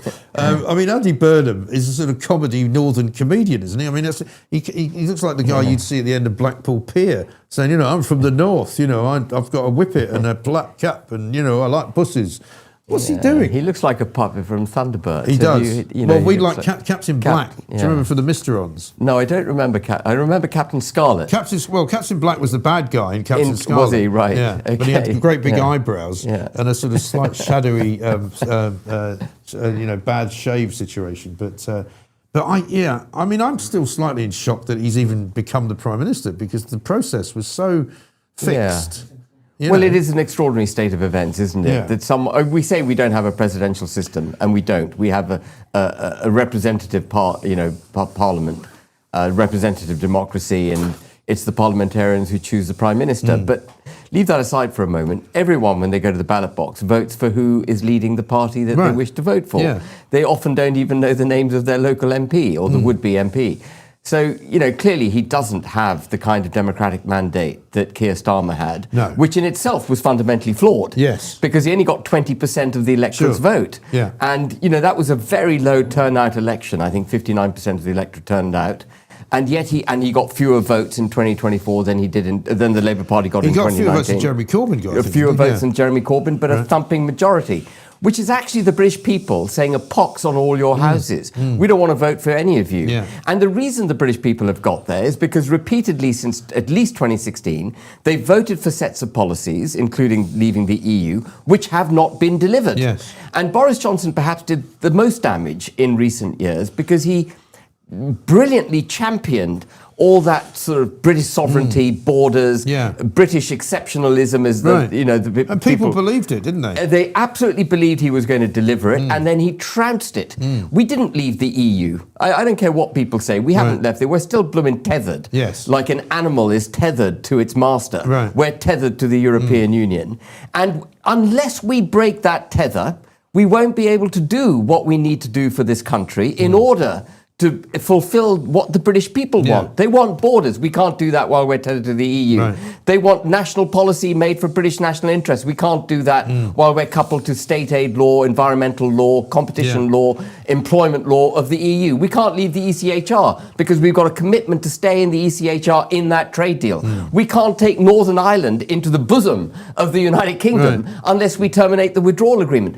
So much went wrong with that Brexit deal that has undermined our ability to chart the right direction. What we actually need, Mike, is to go back to what the British people, again, fully understood, and I think we are increasingly, the political class is slower to wake up, is that we need a clean break with that liberal global order, and we need to go back to British interests first, foremost, and perhaps only British interests until we've rebalanced this equation. Absolutely. Well, it's like America. They weren't afraid to say the phrase "America first." They wanted to say that. They wanted it to be true, and so they made it happen. Right? Donald Trump made that happen. If we say Britain first, everybody goes, "Oh, that sounds a bit racist." It's a bit far right. Far. A bit far. Isn't there an organisation called Britain First? Isn't it full of fascists? Blah, may well be. I don't know. But were we too polite as well? Because better than anyone, the whole Northern Ireland situation was a complete car crash. Where they should have just said, "Look, that's not happening. We're going to put a border between Northern Ireland and the Republic, to hell with the IRA and whatever they think they can threaten us." Because effectively the IRA said, well, if you put a border there, we'll just blow it up. And so we all went, oh, better That's not precisely do that. what happened. Ridiculous, right? Put the bloody border in. And if you wanted to shoot the IRA, shoot them. Yeah. There is a border there. Yeah. And that border was recognised, constitutionally recognised by the Republic of Ireland in the Good Friday Agreement. That was the whole point about the Good Friday Agreement, was to recognise this border. When people say, oh no, the Good Friday Agreement removed the border, nonsense. No. That border was recognised for the first time constitutionally by the Republic, that it gave up its constitutional claim to Northern Ireland. Yeah. And all that we promised in the Good Friday Agreement was the removal of military installations from the border. Right. But if the IRA are going to threaten us, it's Leo Varadkar going to the EU summit as he did in 2018 and said, if you take Northern Ireland into the United Kingdom out of the EU, there will be violence like there was in 1972. Our response should have been, as it should be to Mauritius, as it should be to Spain, as it should be to Argentina, go sling your hook. Yeah, right. Chagos is ours, Gibraltar is ours, Falklands is ours, and actually Northern Ireland is not just ours, it's part of the United Kingdom. This is not a British territory. This is part of our, this is our limb. This is a limb of the United Kingdom. And you know, people say, Ben, get off the Northern Ireland horse, and I'm sure you're probably sick of hearing me talk about. No, I'm not actually. No, because I don't think we talk about it enough. No. I go the other way actually. Yeah, okay, good. I think we should talk about it more because it's a forgotten place. And look at what happened there just a couple of weeks ago when that horrible incident happened where a guy was trying to behead somebody in the street. How did he get to Northern Ireland? He flew into Dublin, arrived there and walked illegally, across the border. and suddenly took a bus to Belfast. Absolutely. And started trying to murder someone. It's an extraordinary state of affairs where a country voluntarily partitions itself without a single shot being fired, which is how weak and pathetic we have become as a government. So when we, as a governing class, when we talk about Andy Burnham, he is of that mould. He is of the mould that would take the knee to supranational powers and subjugate the United Kingdom. They're all part of that system. And there will be no benefit to the United Kingdom. There'll be no change of direction which will yield the results that we need without a completely dramatic change of approach at the very top. And I'm afraid they don't see it. No. You know, taking 5% off domestic fuel bills, great. That's but nice. It's not though. It's more smoke and mirrors. It's only off electricity. Most people's fuel bill is actually a gas bill. Right? By far and away, the biggest percentage of people fuel their house and their heating with gas and or oil, actually. In Northern Ireland in particular, loads of people actually use heating oil, don't they? Electricity is a tiny, tiny portion. Quite. And it's only 90p a week. I mean, I don't know what you're going to spend your 90p a week on. I haven't decided yet what I'm going to spend it on, but it's rubbish, isn't it? Yeah, well, and that's what you end up in, this circle of performative politics, saying that you understand the cost of living crisis, trying to come up with gimmicks that address it. But what we need is a root and branch reform of the way this country is governed. We've got to get rid of net zero. We've got to not just start issuing licenses for drilling in the North Sea, but we've got to reduce the tax on those companies that extract the oil and gas, because we're simply supremely uncompetitive on the global stage. These companies are not going to drill in the North Sea if they're not paying any tax to drill in the Gulf of Mexico or any tax to drill off the coast also, of... perversely, I was listening to somebody telling me this the other day, that the importation of fracked gas from America and liquid natural gas from Qatar is actually far more damaging to the environment than it would be to drill in the North Sea. Of course. So the arguments are ridiculous, aren't they? It's an absurdity. And he talks about the reindustrialization of the United Kingdom, and he blames Maggie for that. Maggie left office in 1990 or 91, I can't remember the exact. 91, beginning of 91, January 91. And they had 13 years of a Labour government since then to undo whatever Maggie did. The reason we are deindustrialised is because we are highly regulated, highly taxed, and we practice net zero, and we do all of that to damage our ability to produce product. And then we do free trade deals with countries like India and China, which flood our market with cheap goods because they're not fettered with the same taxes and regulations. You see Chinese electric cars, you know, all over London now. And the other thing I keep seeing is these Waymos. You've seen these Waymo cars, which are now driverless cars. I don't remember old Sadiq Khan telling us that we're going to have a load of driverless cars. And I keep asking, and people are going mad, going, you know, Mike's gone completely doolally, because I keep going on about it. What if you hit, you know, I drive around in a car. What if you hit one of these cars which has got nobody in it? What happens? You know, who do you call? You know, who do you exchange notes with? You know, how do you get their insurance? You know, these are important questions. And what if it goes mad and suddenly drives into a whole load of people in Borough Market or something? That's actually quite serious. You know, and what if somebody hacks into it? Absolutely. I mean, nobody's had a conversation about any of this. And it's almost inevitably a Chinese connection in some way, shape or form. We're about to see the biggest embassy in the world being built on the north side of Tower Bridge, which is going to have a secret tunnel and sort of, you know, dozens of underground rooms, which we don't know what the use of is or what they're up to. I mean, it's just insane. No, and you know, you make the point about the driverless car, which is absolutely spot on, and it's an example of our preparedness to give up our security and the protection of our country in the pursuit of a quick buck here or there. You know, we know the price of everything and we don't know the value of anything anymore. And just you were talking about COVID before I came on. Boris Johnson, you might recall, used to liken COVID to the battle against the Germans in World War II. It was like another war.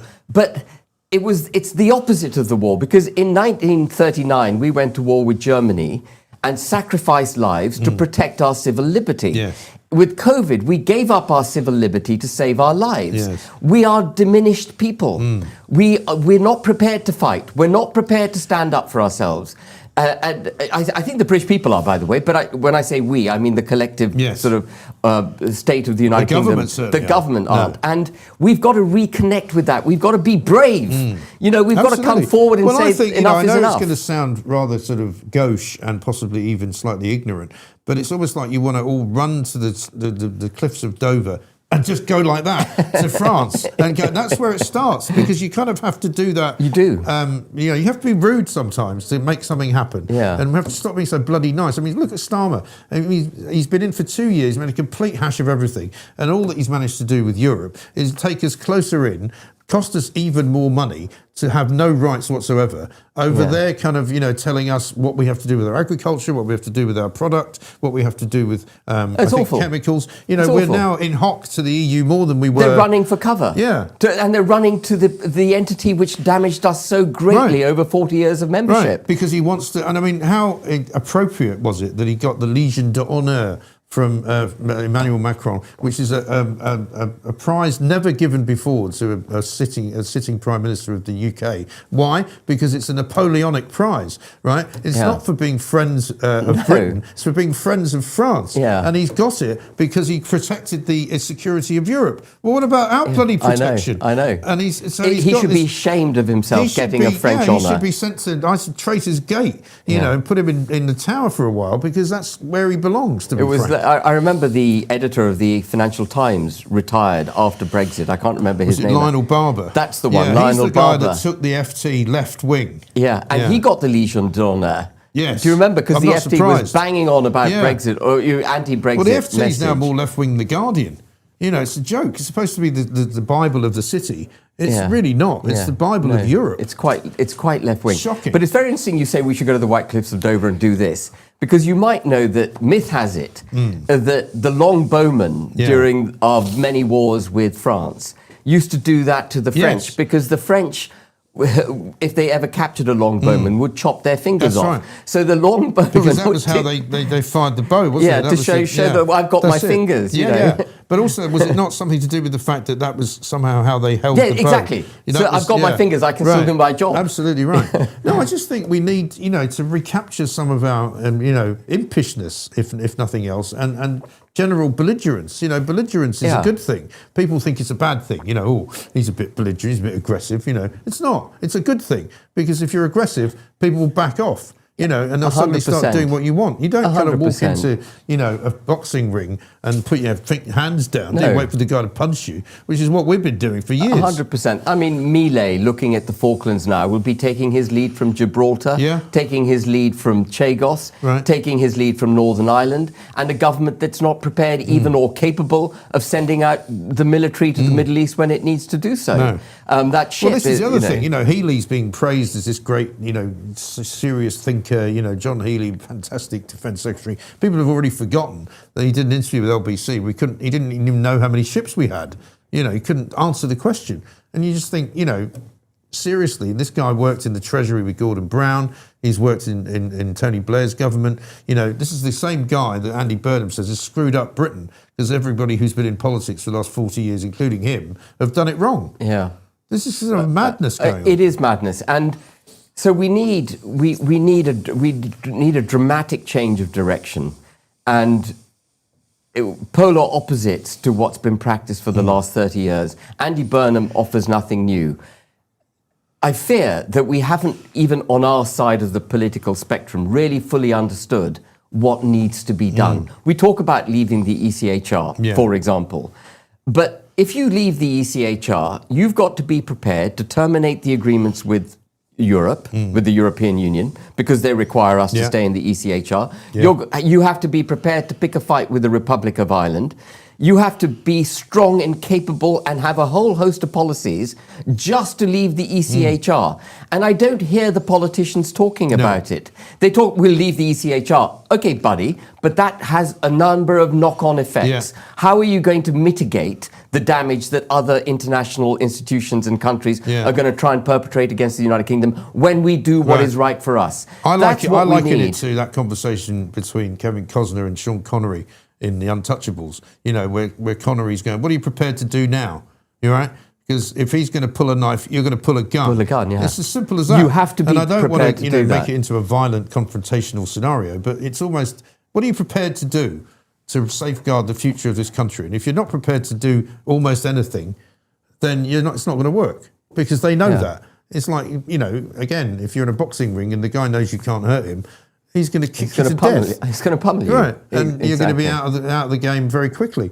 But what's going on with you guys? Because obviously I was at CPAC last week, which was an interesting event. A lot of people slagged it off and said, "Oh, it's a bit American," and wasn't there any people there? It was actually quite an interesting place because there was a lot of people from countries like Poland, Spain, Australia, US. You know, I met a lot of very fascinating, media people, particularly because there is this kind of creeping, shall we say, leftist, globalist kind of attempt to shut down a lot of media like this because they don't want to hear it, because they know that they're losing and we're winning. But there was also a lot of conversation. Pauline Hanson was there from Australia, a lot of conversations about the right needing to kind of figure out how to unite effectively to beat this kind of leftist agenda. So what's going on I think in your part of the world? before the right unites, the right needs to try and determine what it represents, what it stands for. We don't really know on the right. We have a feeling that we want borders, we want sovereignty, we want national interest being put forward,